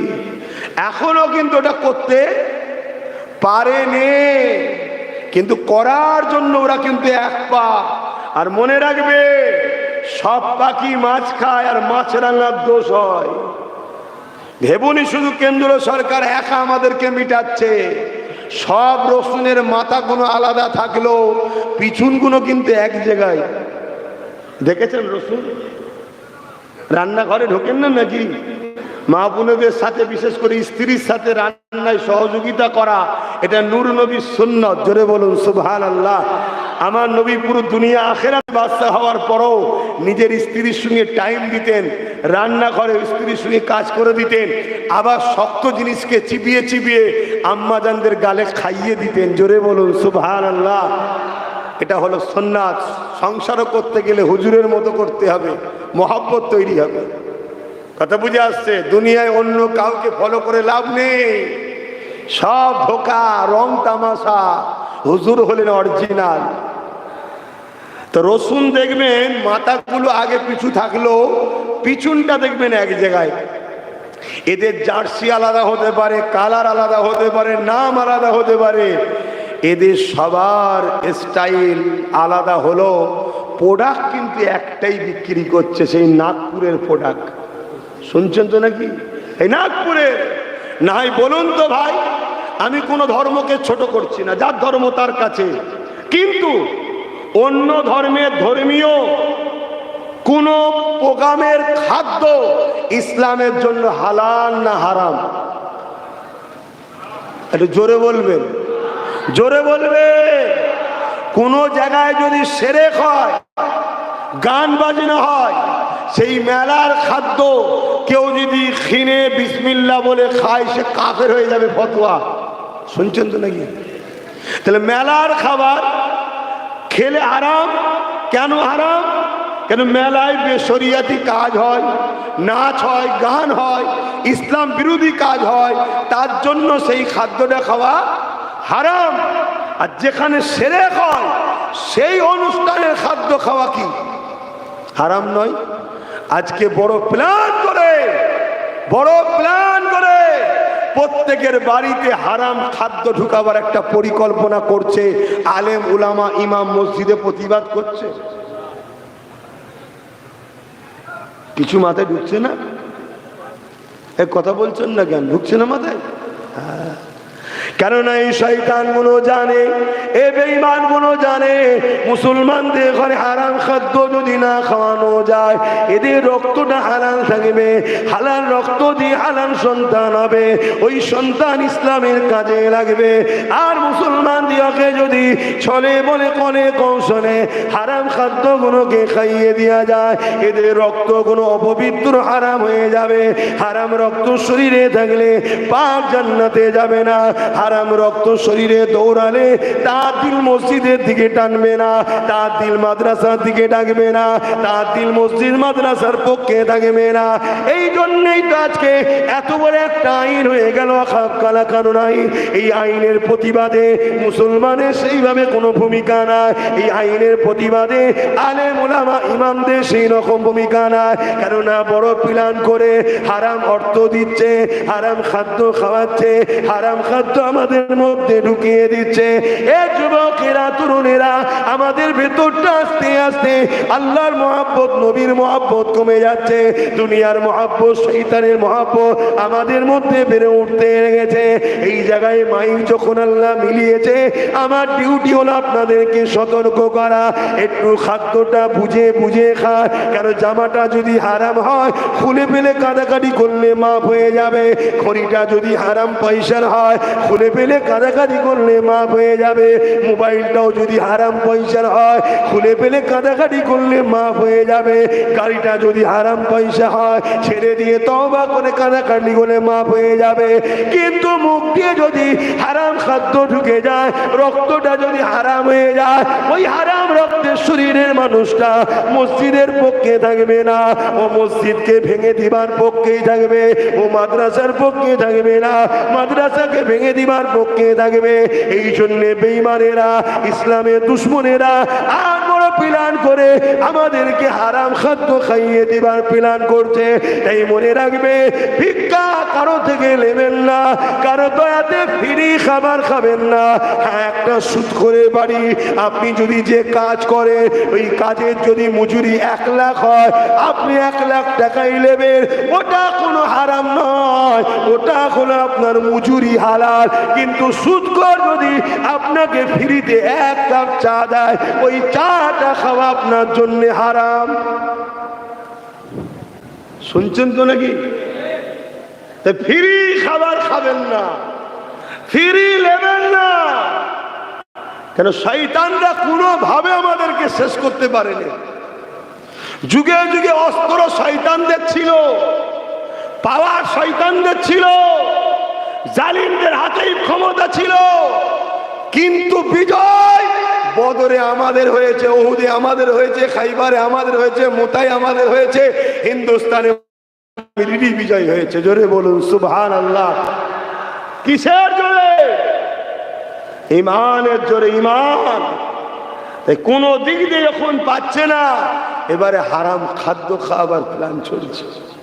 তা আমার দায়িত্ব বলা না বললাম। এইটা বলাতে হারাম খোরগুনা আমার দুশ্মন হবে না? হবে না? হবে। আর আমি এতটুকু জানি, হারাম খোর যাই করুক না কেন, আমার কিচ্ছু করতে পারবে না। যেটা আমার তকদিরে খোদা লিখেছে সেটা হবে। তো খোদার উপরে ভরসা যখন আমার রয়েছে, তো খোদা যদি আমাকে কারাগারের মধ্যে বন্দি করিয়ে পচিয়ে পচিয়ে মেরে যদি খোদা খুশি হয়, তা আমি খোদার জন্য রাজি আছি। আর খোদা যদি আব্বাস সিদ্দিকীকে হক কথা বলাবে, পরও জালিমের ক্ষমতা নেই আমাকে টাচ করার, এই ফাইসাল্লাহ যদি রাখে, জালিম কিচ্ছু করতে পারবে না। এটা খোদার শান, এটাই খোদার তাকত, এটাই হলো আমার আল্লাহর পাওয়া। কিন্তু আপনাদের ঘরে বলছি, যুবক, তোমরা কি একটু ভাববে না? তোমরা কি তোমার নবীর দিনের কথা একটু চিন্তা করবে না?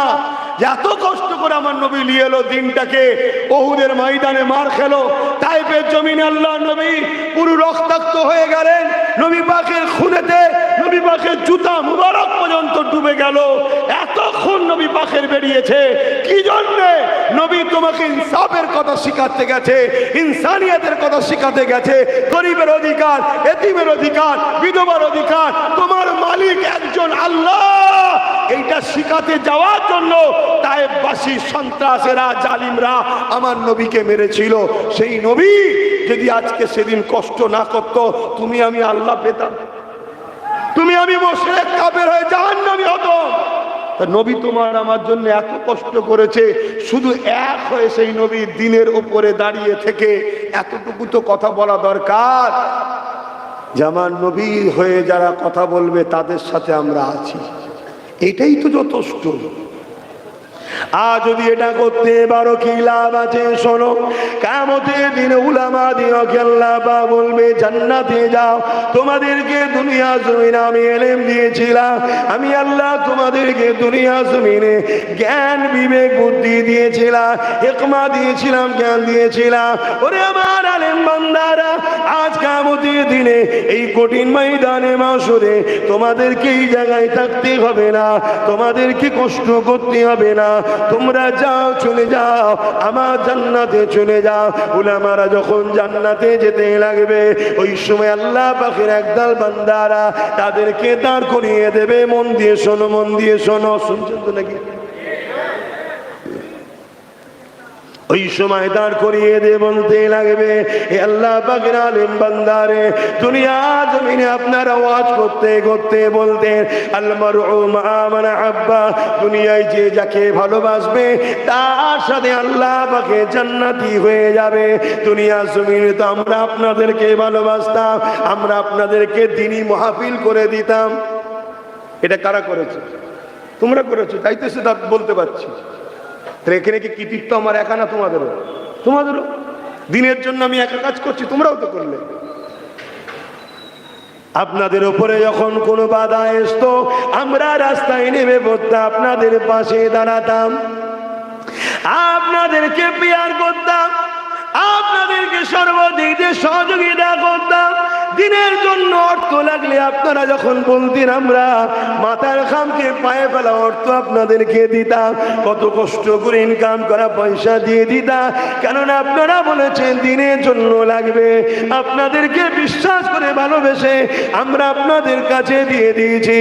আজ আপনারা জান্নাত চলে যাচ্ছে, অথচ আপনারা বলেছেন আল মারউ মা মান হাব্বা, দুনিয়ায় যে যাকে ভালোবাসবে তার সঙ্গে জান্নাতে যাবে। তাহলে আপনাদের সাথে আমরা যাব না কেন? এই কথা যখনই উলামা দিওকে তারা বলবে, ওই সময় আলেম বান্দা কোনো আল্লাহ পাকের আশরাজিমের দিকে ফিরে যাবে। আল্লাহ পাককে যে বলবে আল্লাহ দুনিয়া আপনার দিনের প্রচার আমরা করেছি, জালিমের জুলুমের বিরুদ্ধে কথা বলেছি, ইনসাফের কথা বলেছি, আপনার সৃষ্টিকে ভালোবাসার কথা বলেছি, গরিবের অধিকারের কথা বলেছি, যাকাতের কথা বলেছি, নামাজ রোজা যাকাতের কথা বলেছি, শিরক থেকে মানুষকে বাঁচার কথা বলেছি। এ রব্বি আল্লাহ, এগুলো বলতে গিয়ে মুশরিকরা বিরোধী হয়েছিল, জালিমরা বিরোধী হয়েছিল, ধনীরা যারা যেমন করে গরিবদেরকে লুটতো ওই বদমাইশরা আমাদের বিরোধী হয়েছিল। আল্লাহ পাক এই বিরুদ্ধে মোকাবেলা করতে গিয়ে আমাদের একা ক্ষমতা ছিল না, আপনার অনেক বান্দারা আমাদের সাথ দিয়েছিল। আজকে তারা আমাদের সঙ্গে জান্নাতে যেতে চায়। আল্লাহ পাক তাদেরকে কি আপনি আমাদের সাথী বানাবেন না? কিন্তু তাদেরকে আমরা ওয়াজ করেছিলাম আল মারউ মা মান হাব্বা, দুনিয়ায় যে যাকে ভালোবাসবে তার সঙ্গে জান্নাতে যাবে। আমার আল্লাহ বলল আমার উলামা বান্দারে, সত্যাক্তা তোমরা সত্য কথা বলছো, যাও যাও, দুনিয়ায় যারা তোমাদের সঙ্গে বন্ধুত্ব করেছিল, তোমাদেরকে ভালোবেসেছিল, আজকে দিন আমি আল্লাহ তাদেরকেও জান্নাতি বানিয়ে দিলাম। আরো জোরে বলুন সুবহান।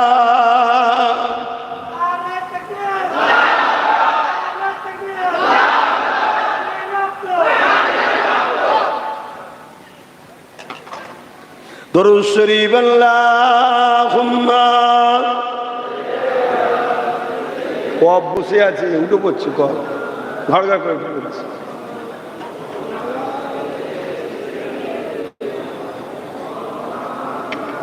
ঢেকে রাখেন। এই ঠান্ডা গরম হচ্ছে তো, এর জন্য খুব অসুবিধা হচ্ছে। আজ প্রায় এক সপ্তাহ ওয়াজ করতে খুব কষ্ট হচ্ছে। সেই কুরবানির দ্বিতীয় দিন থেকে, দ্বিতীয় দিন আমি কুরবানি দিই, দ্বিতীয় দিনে কুরবানি দিয়ে আর ওই ঘাম অবস্থাতে এই গোসল করে ফেলেছিলাম, সেই যে ধরেছে সেই থেকে চলছে এই সমস্যা। কিন্তু যা হয় হোক, আপনারা আমার কথা বুঝতে পারছেন তো? ব্যাস, আল্লাহ জি হালে রাখে শুকরিয়া বলি আলহামদুলিল্লাহ। দেখছেন না মাঝে মাঝে হড়াম করে দিচ্ছে কি? আল্লাহ চাইলে ঠিক জলসা হয়ে যাবে, আর আল্লাহ যদি এটাও চাই এটা তার কোল চাপা ফেলে আমাদেরকে মারবে, আমরা কি খুশি নয়? জোরে বলবেন তো। খুশি নয় উপায়টা কি আছে বলেন তো? আল্লাহ যদি বলে মারবো, খুশি না হয়ে উপায় কি আছে? বাঁচার উপায় আছে? চালাক তো সে হবে যে খুশি হয়ে যাবে কি? সেই খুশি না হলেও মরবো, তা খুশি হয়েই মরি না। খুশি হয়ে মরলে আল্লাহ নিয়ে গিয়ে জান্নাতে রাখবে, আর খুশি না হয়ে গেলে সেই নিয়ে যাবে, নিয়ে গিয়ে জাহান্নামে দেবে। এটাই তো পরীক্ষা, এটাই তো পরীক্ষা। যেতে তো সবাইকে হবে, কেউ রেহাই নেই বাপ। তো যাক, আমি যে কথা বলছিলাম, আলেমদেরকে সহযোগিতা করার দিনের জন্য, তবে দুঃখ পেলেও কিছু করার নেই, হক কথা বলতে হবে। আজ বড় দুঃখের সাথে বলতে হয়, ইসলামের দুশ্মনেরা মুসলিমদের মধ্যে দুটো দল তৈরি করে দিয়েছে। একটা হলো মুনাফিক উলামা, আর একটা হলো হক উলামা। একটা হলো উলামায়ে সু, একটা উলামায়ে খায়রুল উলামা, ভালো উলামা। ভালো উলামা কারা? যারা জবান দিয়ে কথা বললে আল্লাহ ও রসুলের জন্য বলবে, বান্দা বান্দি গুলোকে আল্লাহ ও রসুলের দিকে ডাকবে। তাতে কে বেজার হচ্ছে, কে দুঃখ পেচ্ছে, কার কি ক্ষতি হচ্ছে, ওটা হক্কানি উলামারা দেখবে না। হক্কানি উলামা দেখবে যে আমার হক কথা বলার জন্য আমার জেলও হয়ে যেতে পারে। হক্কানি উলামা জেলকে তৈরি করবে না, ভয়ও করবে না, সে আল্লাহর খুশির জন্য হক কথা বলেই যাবে। জোরে বলুন সুবহানাল্লাহ। যেমন মুজাদ্দিদ আল-পেসানি ওই সময় আকবর ছিল আমার দেশের রাজা, মুগলে আজম, কিন্তু আকবর ছিল পাক্কা বেঈমান বদমাইশ। জানেন তো নাকি? নাম শুনে ঘাবড়ে গেলে হবে না। এখনো সুন্দর সুন্দর নাম আছে, সব সুন্দর সুন্দর নাম। নাম দেখে কি হবে? দাড়ি টুপি দেখে কি হবে? আগে দেখো তার নীতিটা কি আছে। হ্যাঁ, দাড়ি টুপি সুন্নত রাসূলের অস্বীকার করছি না, কিন্তু দাড়ি চেঁচে যদি দ্বীনের দুশমন না হয় আর দাড়ি রেখে যদি দ্বীনের দুশমন হয়, এই দুজনের মধ্যে তুলনামূলক দাড়ি চাচাটা ভালো। আমার কথা বুঝছেন না? বোঝেন না? আর কেউ যদি দাড়ি রেখে দ্বীনের উপকার করে, সে আবার দাড়ি চাচার থেকে বেশি ভালো। জোরে বলুন সুবহানাল্লাহ। আমি কিছু বুঝাতে পারলাম?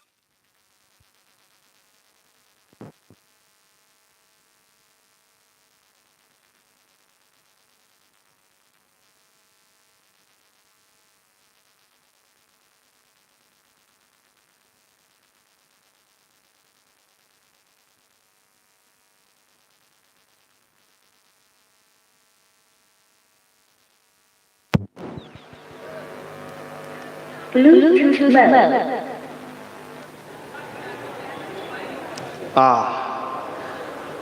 দুরূদ শরীফ আল্লাহুম্মা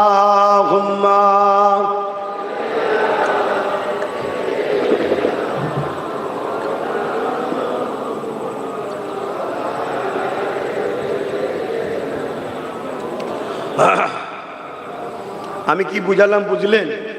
তিনটে লোক, একটা লোক দাড়ি টুপি আছে ইসলামের প্রেমিক, আর একটা লোক দাড়ি টুপি আছে ইসলামের দুশ্মন, আর একটা লোকের দাড়ি টুপি নেই কিন্তু ইসলামের দুশ্মন নয়। তিনটে লোক। এ হচ্ছে কে? যে এ ক্যাটাগরি পাস 100% যে দাড়ি টুপি ইসলামের বন্ধু, সে তো 100% পাস। কিন্তু বাকি রইল দুটো। এই দুটোর মধ্যে দাড়ি টুপি নেই, এ পাপী, এ গুনাহগার, কিন্তু ইসলামের দুশ্মনী করেনে বলে বেঈমান নয়। এও জান্নাতে যাবে মার খেয়ে, আজাব খেটে, বা আল্লাহ চাইলে একদিন একে দাড়ি টুপিওয়ালা বানিয়ে গুনাহ মাফ করিও জান্নাত দিতে পারে। জোরে বলুন সুবহানাল্লাহ। কিন্তু যে বেটা দুশ্মন, ও দাড়ি টুপি রয়েছে তো কি হয়েছে? রাস্তায় ধরুন আপনি মোটরসাইকেলে যাচ্ছেন, আর ওই খাকি ড্রেস পরে দুজন দাঁড়িয়ে আছে, আপনি দাঁড়িয়েছেন, বললো মোটরসাইকেল থেকে নামলেন, বন্দুক দেখিয়ে বলছে বের এখান থেকে, মানে চোর পুলিশ নয় এটা। কিন্তু আপনি কি দেখে দাঁড়ালেন? ড্রেস দেখে। তো এইরকম দাড়ি টুপিওয়ালা সমাজে অনেক মৌলভী সাহেব বেরিয়েছে, যারা আমাদেরকে চুরি করবে ইমান, যারা আমাদের ইমান চুরি করতে নেমেছে। চিনবেন কি করে? ওই বললাম তো, তারা এলেম অর্জন করবে ঠিকই, কিন্তু নবীর দ্বীন বাঁচাবার জন্য কথা বলবে না। তারা কথা বলবে তাদের দুনিয়ার তাগুদি জালিম হুকুমতের জন্য কথা বলবে। তারা সরকারের ভাড়াটিয়া পোষা গোলাম। যেমন হতভাগা আকবর আমার দেশে কোরআনের বিরুদ্ধে একটা কিতাব লিখেছিল, দ্বীনে ইলাহি নাম। যুবকরা শোনো, কাজ কামে ব্যস্ত থাকো, পড়ার সময়ও পাওনি, আর এখন পড়ারও বয়সও নেই। কিন্তু পড়ার বয়স কখনো শেষ নাই, মৃত্যু পর্যন্ত পড়তে পারে, কিন্তু সময় পাচ্ছ না। তাই আমি বলছি শোনো, ওই দ্বীনে ইলাহি নামে একটা কিতাব আকবর লিখলো। রাজা, ভারতের রাজা, তখন আফগান, শ্রীলঙ্কা, কাবুল, মুলতান, কি বলে পেশোয়ার, মুলতান, এই বিরাট এলাকা নিয়ে ভারত, পাকিস্তান, বাংলাদেশ সব ভারতের মধ্যে। এত বিরাট এলাকার রাজা মুগলে আজম বলা হয়। সব থেকে বড় মুঘলদের নাকি বাদশা ছিল আকবর। ও শয়তান উলামাদের ঘরে অর্থ দিয়ে কিনেছে, মাথা দেখে বেরেনিয়ান, খুব হাই এডুকেটেড উলামাগুলোকে কিনেছে, কিনে তাদের দিয়ে একটা কিতাব লিখিয়েছে দ্বীনে ইলাহি। বদমাইশ জাহান্নামী উলামাগুলো লিখেও দিয়েছে। উদ্দেশ্য কি? কোরআনটাকে ব্যান্ড করব। তাহলে কত বড় শয়তান চিন্তা করছে। তাহলে সেদিন যদি আকবর প্ল্যান মারে, তাহলে আজকে এরকম দ্বারা লোক আছে না নাই? এটা হ্যাঁ কি না বলবেন। তো এই কিতাবটা লিখে বিশাল একটা বড় গাছের ওপরে ঝুলিয়ে দিয়েছে, লাল কাপড় জড়িয়ে। লালটা নজরে বেশি যায়। সকালবেলা লোকজন উঠেছে, চাষি মাঠে খাটা, লেবার খাটা, তারা দেখছে রে কি একটা দুটো তিনটে করে ভিড় জমছে। ভিড় জমছে, জমতে জমতে জমতে বিশাল চারিদিকে খবর হয়ে গেছে। আকবর তখন ঘোড়ার গাড়ি চেপে, রাজার যে গাড়ি ছিল, আসতে লেগেছে। সরে যাও সরে যাও, জাহাপানা এসছে। কথা বুঝে আসছে। একজনকে দিয়ে নাবালো, নাবাবার পর আকবর বলছে, কাল রাত্রিরে আমি খবে দেখেছি আমার উপর একটা কিতাব আসছে, এইটা হলো সেই কিতাব, দ্বীনে ইলাহি।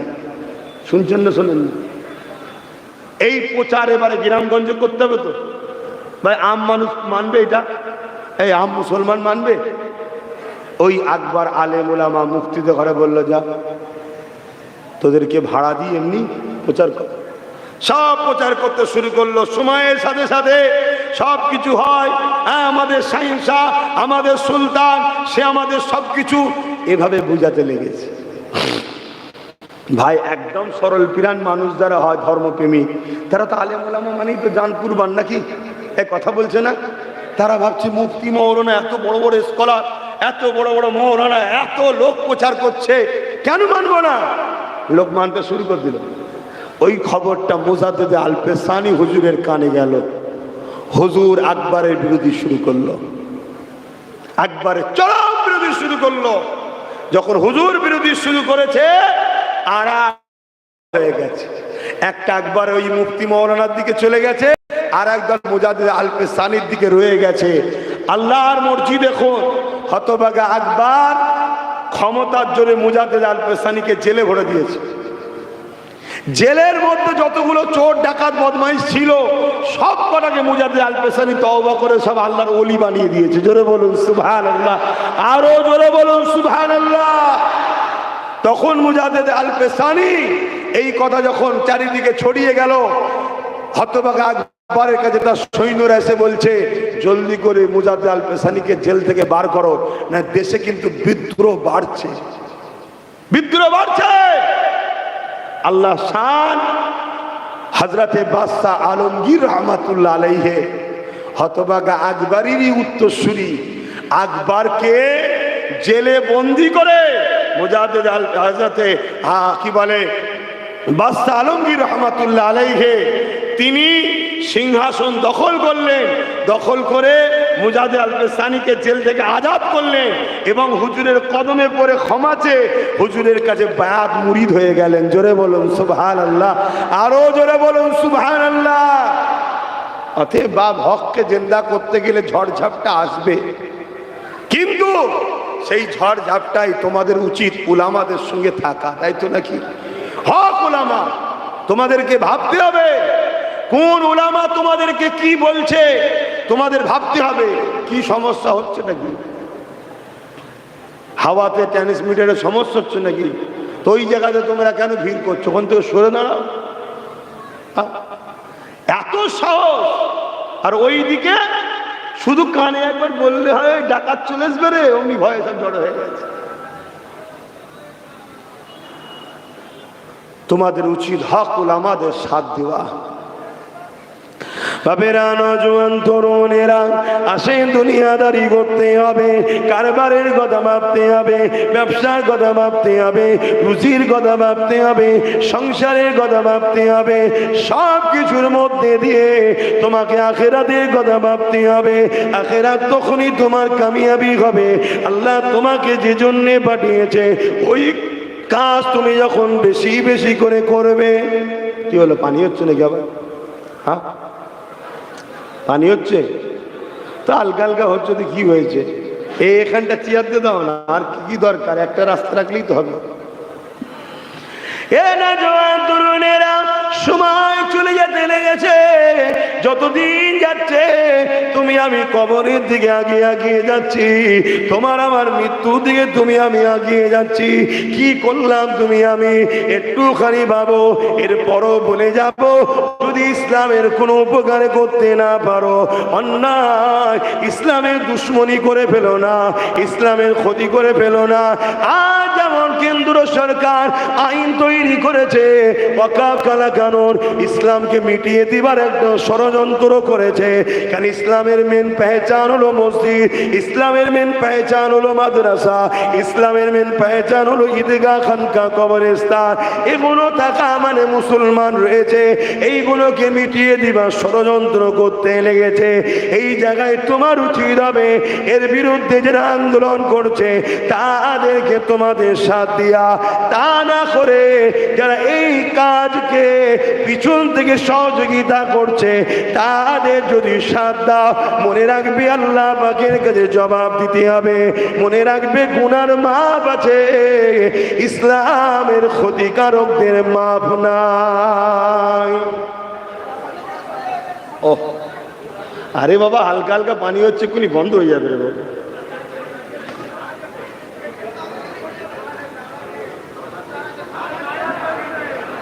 তারপর আছে কোথা খুলে গেলে পুরো জলসাই বেকার হয়ে যাবে। শুনছেন আমার কথা? আজ আমাদের সামনে আল্লাহর পক্ষ থেকে একটা পরীক্ষা এসেছে, ওয়াকফ কালা কানুন। শুনছেন তো? প্রত্যেকটা ইসলামের উলামা যারা হবে, দুনিয়াদার তাগুতি শক্তি জালিম শাসকদের দালাল যদি না হয়, প্রত্যেকটা আলেম, প্রত্যেকটা ইমাম, প্রত্যেকটা পীর মাশায়েখকে ইমানি দায়িত্ব হলো মাইক সামনে পেলে বা জুম্মার খুতবাতে 5 মিনিট হলো ওয়াকফ নিয়ে বলা দরকার আছে না নাই? কেন ওয়াকফ হলো আমার ইসলামের ঐতিহ্য। এই ভারতবর্ষে 29 লক্ষ হাজার লক্ষ বিঘে জায়গায় ভারতবর্ষে মুসলমানদের রয়েছে, যেটা ধর্মীয় জায়গা, মসজিদ, মাদ্রাসা, কবরস্থান, ঈদগাহ, খানকা। আজকে সেই জায়গাকে রাজ ক্ষমতার জন্য লুটতে চাইছে। এজন্যই বলেছিলাম রাজ ক্ষমতা দরকার, রাজ ক্ষমতা দিয়ে লুটতে চাইছে। এই জায়গায় উলামাদের উচিত এই সমাজকে জাগাবার জন্য প্রত্যেকটা মাহফিলে, প্রত্যেকটা অনুষ্ঠান জায়গাতেই, প্রত্যেকটা মাইক সামনে পেলে ওয়াকফ নিয়ে মানুষকে সজাগ করা, যে ওয়াকফ আমাদের ধর্মীয় ব্যাপার, ওয়াকফ আমাদের ঐতিহ্যের ব্যাপার, ওয়াকফকে কোনোভাবে ধ্বংস হতে দেওয়া যাবে না। পাশাপাশি যারা এই ওয়াকফ আন্দোলনকে রুখে দিতে চাইছে তাদের সঙ্গে আমাদের শত্রুতা তৈরির দরকার আছে না নাই? আজ বড় দুঃখের বিষয়, কেন্দ্র সরকার যেমন কালা কানুন করে আমাদেরকে মিটাতে চাইছে, অপরদিকে রাজ্য সরকার চিৎকার দিয়ে গায়ের জোর দেখিয়ে বলছে যদি কেউ বাংলায় আন্দোলন করে তার সব থেকে বড় দুশ্মন আমি হব। ইনারা দুজনাই ওই আগে যে বললাম রসুলের মাথা এক পিছনে এক, মাথা আলাদা পিছনে এক, এদের সবারই লক্ষ্য ইসলামকে মিটানো। যদি রাজ্য সরকার সত্যি আমাদের দরদি হতো তাহলে মনে রাখবেন, দীঘাতে যদি 300 কোটি টাকা করে দিয়ে খরচ করে হিন্দু ভাইদের জন্য তাদের ধর্মস্থান করতে পারো, রাজকোষ সভা, তাহলে আদিবাসী দলিত পাশাপাশি মুসলমানদের জন্য 200 কোটি টাকা খরচ করে, কম করে 200 কোটি খরচ করে কিছু একটা ধর্মস্থান করা দরকার ছিল না? ছিল না? কে যাবে না যাবে পরের কথা, হাজার হাজার বছর ধরে ওই 300 কোটি টাকা খরচ করার ঐতিহ্য হিন্দু ভাইদের রয়ে যাবে। তাহলে আমাদেরও যদি একটা হতো তাহলে আমাদেরটাও তো না। আমরা বুঝবো সামান্য কিছু সহযোগিতা, সামান্য কিছু ভিক্ষা যদি পেয়ে যায় অতি আমরা খুশি। এই জন্যই আজকে আমাদের এই দুর্দশা হচ্ছে। আগামী দিন বিভিন্ন জায়গায় ফুরফুরা শরীফ আহলে সুন্নাত ওয়াল জামাত থেকে কে আন্দোলন করছে না করছে আমি জানি না, বিগত 10 বছর ধরে করে আসছি ওয়াকফ নিয়ে, আজ আরো জোরালো করছি। আগামী দিন যদি আন্দোলনের ডাক দিই, আপনারা যদি ঘরে থাকেন, খবর যদি পান একটু কাজ কাম লস হলো, দিনের স্বার্থে যাওয়া, এটাই তো ধর্মীয় প্রেম, এটাই তো আপনাদের দায়িত্ব, যাওয়া দরকার আছে না নাই? পাশাপাশি সব জায়গায় করে নিয়ে আমার টার্গেট হচ্ছে কলিকাতার রাজপথ ব্রিকেডে করব, যেখানে আমার টার্গেট 25 থেকে 30 লক্ষ যুবক যেন হাজির হয়। 25 থেকে 30 লক্ষ যুবক। আন্দোলন যত বাড়বে, মাথা যত আন্দোলনে ভিড় বাড়বে, এর প্রভাবটা দিল্লিতে তত পড়বে। আমাদেরকে একদল উলামা এখন শিখাচ্ছে কি, কেস চলছে যখন আন্দোলন করব কেন? কেস তো বাবরি মসজিদেরও চলছিল, আন্দোলন বন্ধ হয়ে যাওয়ার জন্য সংবিধান বিরোধী রায় হয়ে গেল। সংবিধানের পক্ষে রায় হয়নি, সংবিধানের বিরুদ্ধে রায় হয়েছে। আজও যদি ওয়াকফ নিয়ে আমরা ঘুমিয়ে থাকি, সংবিধান বিরোধী রায় হয়ে যাবে। এই আন্দোলন করতে হবে। মসজিদ, মাদ্রাসা, কবরস্থান আল্লাহ দ্বীনের জন্য আল্লাহ যথেষ্ট। যে বাবরি ভেঙেছিল, প্রথম যে আঘাত দিয়েছিল, আল্লাহ তার দ্বারা 100 মসজিদ বানিয়ে নিয়েছে। জোরে বলুন সুবহানাল্লাহ।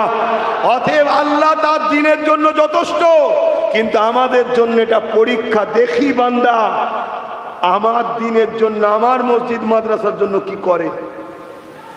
নিজের জমির জন্য মারপিট করে, নিজের সন্তানের জন্য মারপিট করে, নিজের টাকা পয়সার জন্য মারপিট করে, নিজের ইনকামের জন্য কষ্ট করে, আর নিজের দুনিয়াদার নেতার জন্য লড়াই করে। এই মুসলমানই তো। কোন জায়গায় কি হয় জানি না। আমার রাজ্যে যত সরকার এসেছে, মুসলমান যাকে চেয়েছে সে সরকারে বসেছে, মুসলমান যাকে চাইনে সে সরকারে দিল্লি থাকার পরেও ঢুকতে পারছে না। শুনছেন না শোনেন? কত চেষ্টা করেও পাচ্ছে না। কেন? মুসলমান যাকে চাইবে সে সরকার হবে। আল্লাহ শুকর, পশ্চিম বাংলার মুসলমানদের অবদান এতটাই। তবে হ্যাঁ, আগামী দিন এই অবদান কেড়ে নেবে আল্লাহ জালিমদের দ্বারাই। যদি তুমি তোমার দিওয়া নিয়ামতটাকে ঠিক কাজে না লাগাতে পারো, সেটা হলো কি, আগামী দিন ওই যে আইন একটা আসতে চলেছে, তুমি থাকবে, তোমার নাগরিক থাকবে না। তুমি থাকবে। এখানে অনেক ভাই আছে সৌদিতে কাজ করে, সৌদিতে কাজ করে, একটা আকামার দ্বারা থাকতে হয়, জানেন তো নাকি? হ্যাঁ, তুমি কি সৌদির নাগরিক? তো তোমাকে ওই রকম নাগরিকত্ব কেড়ে নেবে। তুমি যদি বলো আমরা তো হাজার হাজার বছর ধরে আছি, কি করে প্রমাণ দেবে? তোমার যখন 1000 বছরের মসজিদটাই চলে যাবে, এটাই তো প্রথম চান্স, কি করে প্রমাণ দেবে? তুমি যে মসজিদগুলো দেখাবো, এই মসজিদের বয়স কত? 60 বছর, 70 বছর। তুমি যে মাদ্রাসা দেখাবো, এই মাদ্রাসার বয়স কত? 30 বছর, 40 বছর। তোমার যদি আলিয়া মাদ্রাসাটা চলে যায়, তুমি দেখাবে কি? টার্গেট তো ওইগুলোকে, টার্গেট তোমার গ্রামের ওই 30-40 বছরের কোনো টার্গেট নয়।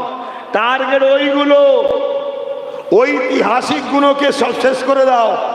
শেষ করে দিয়ে বলো তোমরা বাংলাদেশ থেকে এসেছো। তোমরা বলবে না আমরা হাজার হাজার বছর ধরে আছি। প্রমাণ কি বলো? আজকে প্রমাণ বলবে কেরলের 1450 বছর চিরামান মসজিদ প্রমাণ দিচ্ছে 1000 বছর আছি আমরা। 1450 বছরের মসজিদ। আজকে যদি কেউ বলে আমরা এখানে এসেছি না, হাজার হাজার বছর ধরে এখানে আছি, তার প্রমাণ গুজরাটে 1300 বছরের মসজিদ আছে। পশ্চিম বাংলায় আমরা হাজার হাজার বছর ধরে আছি, তার প্রমাণ কলিকাতার আলিয়া মাদ্রাসা 200-300 বছরের।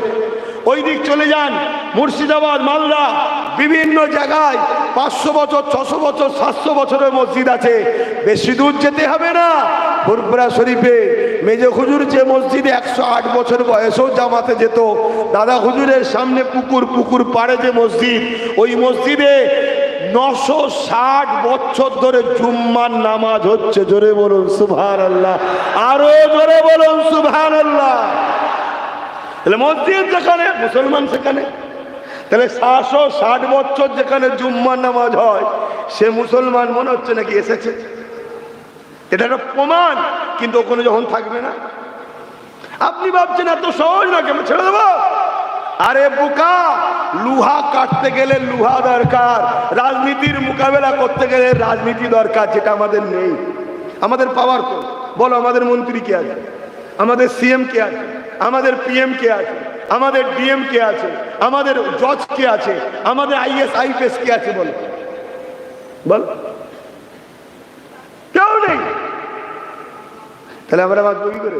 আর যে কটা আমাদের দেখছো, ও শুধু ভোটটা লিবার সময় আমাদের বলে তোমাদের দরদি, আর ভোট মিটে গেলে তেজপাতার মতো আমাদেরকে চুষে ফেলে দেয়। আর না হয় এত বড় কথা বলতে পারে যে মসজিদের হয়ে, মাদ্রাসার হয়ে, কবরস্থান হয়ে পশ্চিম বাংলায় কথা বলা যাবে না, দিল্লি চলে যাও। তা কালকে তো বলতে পারে পশ্চিম বাংলায় নামা রোজা নয়, পাকিস্তানে চলে যাও। তা তখন কি করবেন? তখন কি করবে? কেউ যদি বলে না এটা মিস্টেক হয়ে গেছে, বলে ফেলেছে, তো বলে ফেলেছে যখন মিস্টেক হয়ে গেছে, একবার বলুক না যে হ্যাঁ আমার মিস্টেক হয়েছে ভাই, আমায় ক্ষমা কর, তাহলে তো মিটে যায় নাকি? কি বলছে? কেন জান আমি ঠিক বলেছি? আমি ঠিক বলেছি। এই মোল্লাদের জন্য আমার ক্ষমা চাওয়ার দরকার নেই। ভোটের সময়টা আসবে, আমি আমার বন্ধুদের ঘরে ডাকবো। উত্তরপ্রদেশ থেকে আসবে যোগী বাবা, বিভিন্ন জায়গা থেকে আসবে, এসে হেলিকপ্টারে করে কিছুদিন এসে শুধু হুমকি দেবে, আমরা ক্ষমতায় এলে মোল্লাদেরকে সব তাড়িয়ে দেবো, গোশ খাওয়া বন্ধ করে দেবো, কেটে ফেলবো, মেরে ফেলবো। আমরা সব ভয় খেয়ে বলবো ওরে সর্বনাশ। আসেনে যদি এই বলে, এলে তাহলে কি হবে? তখন আবার বলবে কই দিদি আঁচলের তলায় ঢুকি। এই তো করতে আমাদের ঘরে করবে, আসলে এই করবে তো। কিন্তু মনে রেখে দিও, এরা সবাই একটা কোম্পানিরই প্রোডাক্ট বিক্রি করছে, কোম্পানিটা নাগপুর থেকে আসছে। খেয়াল করে দেখো না, এই যে হিন্দুত্ববাদী যে রাষ্ট্র তৈরি করার পরিকল্পনা, যেটা অলরেডি তার প্ল্যান পরিকল্পনা সব তৈরি হয়ে গেছে, নাই বলে বাড়ি বাড়ি বাড়ি বাড়ি ধর্মীয় পোশাক পৌঁছে দেবো। তোমার ধর্মের পোশাক বাড়ি বাড়ি যাবে কেন? কথা বুঝে আসছে না? নাই তোমার কাছে যেতে পারে, সব জায়গায় যাবে কেন? কথা বুঝছেন না? বোঝেন না? হ্যাঁ, আবার সরকারি খরচে, সরকারি খরচে কখনো ধর্ম হয়?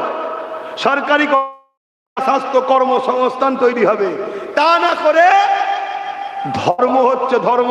তার মানে বুঝাতে চাইছে কি, যে এই ফান্ডটাও তো আমাদেরই, তোদের নয়।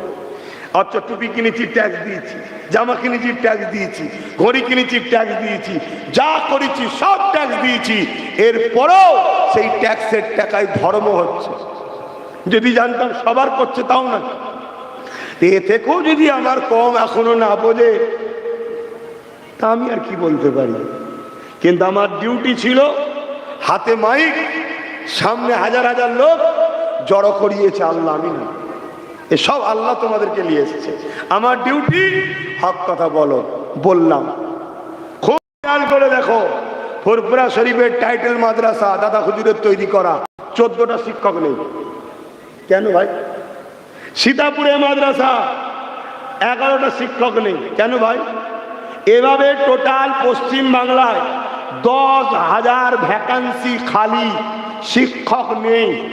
যদি চাকরি দিত 10,000 মুসলমান ছেলে চাকরি পেত, কিন্তু দেয়নি কেন? যদি দেয়, পড়াশোনা প্রতিষ্ঠানে ভালো হবে, ভালো হলে ছাত্র আসবে।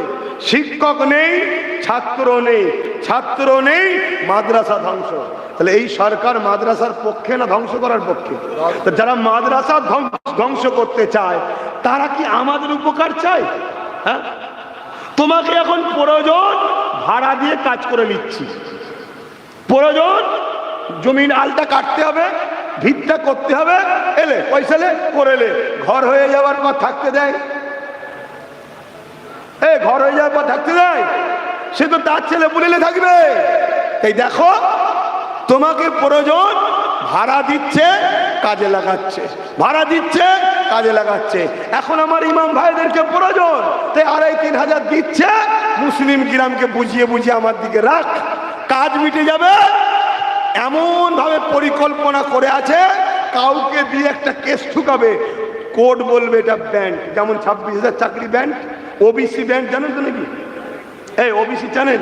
ওবিসি দ্বারা মুসলমান তবু একটা দুটো চাকরি পাচ্ছিল, ইচ্ছা করে ওবিসির সিস্টেমকে ব্রেক করে যা খুশি করে রাজ্য সরকার করেছে। কেন? এটা সুপ্রিম কোর্টে যাবে, হাইকোর্টে যাবে, কেস হবে, টোটাল বন্ধ হয়ে যাবে। তাহলে মুসলিম ছেলে আর ডাক্তার হতে পারবে না। যা একটা দুটো মুসলমান ডাক্তার হচ্ছিল, আইএস আইপিএস জজ হচ্ছিল, টোটাল বুড়া পুরো বেড়ে দিয়েছে। তোমরা খোঁজই রাখো না, তুমি এসে খোঁজই রাখো না। এই জন্য বললে বিশ্বাস হয়তো হচ্ছে না। খোঁজ রাখো কি হচ্ছে সমাজে। একটা দুটো যাও মুসলমান ডাক্তার হচ্ছিল, টোটাল হওয়া বন্ধ হয়ে গেছে। একটা দুটো যাও ওবিসির মাধ্যমে আইএস আইপিএস হচ্ছিল, টোটাল বন্ধ হয়ে গেছে। কেন? কেস হয়ে গেছে। ঠিক তেমনই আমার ইমাম ভাইরা, তোমাদেরটা আনলিগেল ভাবে কাজ হয়ে আছে। একটা কাউকে দিয়ে কেস করাবে কখন? যখন ঘর তৈরি হয়ে যায়, পুরো সব রেডি হয়ে যাবে, আর প্রয়োজন থাকবে না। একটা কাউকে দিয়ে কেস ঠুকাবে, হাইকোর্ট বলে দেবে সিস্টেমটা বাতিল। ইনি কি বলবে? কোর্ট যখন বাতিল করে দিয়েছে আমি কি করব? কথা বুঝছেন না? বোঝেন না? সব শেষ। কেন? ঘর তৈরি হয়ে গেছে বলে। অতএব তোমাকে ভাবতে হবে, দিল্লিতে 18,000 টাকা ইমামের মাইনে দেয়। কত টাকা? দিল্লিতে, আমার দিল্লিতে 18,000 টাকা ইমামের মাইনে। আর আমার রাজ্যে মাইনে নয়, ভাতা। ভাতা মানে কি? ভিক্ষা। ভিক্ষা, দয়া করে দিচ্ছি। এগুলো আমার উলামা ভাইদেরকে বুঝতে হবে, রেগে গেলে হবে না, বুঝতে হবে। আপনার পাওনা আছে, অস্বীকার করছি না। আপনার পাওনাটা হলো 18 থেকে 20,000 টাকা মাইনে। তাতে 30 বছর হোক, 20 বছর হোক, একটা সিস্টেম থাকবে। 20 বছর ডিউটি করবে, মাইনে। পরে ইমাম আসবে, আবার 20 বছর মাইনে চালু থাকবে। এটা তো করা উচিত, ইমামের উচিত এটা ভাবা। কম করে 20,000 টাকা ইমাম মাইনে পেতে পারে যদি উপযুক্ত কাউকে বসানো যায়। কথা শুনছেন না? শোনেননি? এই জন্যই তো 2021 থেকে লড়ছি আমি। হয়তো ভাবতে পারেন আব্বাস সিদ্দিকী আপনি বসবেন কি করে? আপনি তো 30%, 40%। এইটাই তো দুঃখ। কে বলেছে আমি 30%, 40%? আমি 100%। আমি 100%ই। কেন আমি শুধু মুসলমান ভাববো? 77 বছর ধরে যদি আমরা ভাবতে পারি অমুসলিম সিএম হলে আমাদের অসুবিধে নাই, তাহলে কেন একবার সবাই ভাববে না যে মুসলিম সিএম হলে অসুবিধা আছে? সেকুলার থেকেই বলে, একেই তো বলে ধর্ম নিরপেক্ষ। কিন্তু না, 77 বছর ধরে অমুসলিম ভাইরা সিএম হয়েছে, একটা বার আমরা প্রশ্ন করিনি। তাহলে একটা বছর যদি মুসলিম সিএম হয় অসুবিধা দেবে? তো মাথায় ঢুকো। কিন্তু মনে রাখবে, যদি সহজে না দেয়, প্ল্যান মাফিক ফাঁদ যদি পাততে পারো, দিতে বাধ্য হবে। যেমন উদাহরণস্বরূপ বলছি, কেরলে মাত্র 7টা সিট পেয়েছিল। কটা? 7টা সিট পেয়েছিল। আর বাকি দুজন যারা ছিল তারা কেউ সরকার করতে পারেনি। এই 7টা যার সাথে যাবে সে সরকার হবে। দুজনই বলছে আমার সাথে আয়, এও বলছে আমার সাথে আয়, ও বলছে আমার সাথে আয়। এই 7টা যারা ছিল তারা বলছে যারা আমাকে সিএম দেবে আমি তাদের সঙ্গে যাব। বাধ্য হয়েছিল দিতে। 7টা সিটও সিএম হয়ে গেছে। আর পশ্চিম বাংলায় আমরা চেষ্টা করলে যত কমই হোক 110টা পর্যন্ত ক্ষমতা রাখতে পারি। কিন্তু আমার কম বুঝবে। যদি বোঝেন, জাগুন, জাগুন। যদি নিজের জন্য নাও জাগতে চান, এই বাচ্চাগুলোর কথা একটু ভাবুন। এই বাচ্চাগুলোর কথা ভাবুন। যদি আমার মসজিদের উপরে যাদের হিংসা, আমার মাদ্রাসার উপরে যাদের হিংসা, আমার কবরস্থানের উপরে যাদের হিংসা, তারা মনে হয় আমার বাচ্চাদের উপরে দয়া আছে? বলুন, দয়া আছে? এরা ডাক্তার হোক, উকিল হোক, আইএস আইপিএস জজ হোক, এটা চাই না। এরা চায় এরা মূর্খ হোক আর গুন্ডা ডাকাত হোক, আমাদের হয়ে মারপিট করুক, এটা চাই। যদি বোঝার হয় বুঝবেন, না বোঝার হয় আমার আর কিছু বলার নেই। কেন আরো উলামা আছে, হজ করবেন। আমি সংক্ষেপ করছি, সালাম দেবো। ইয়া নবী,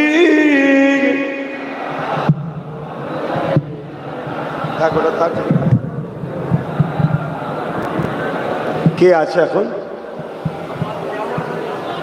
নিয়ে আস।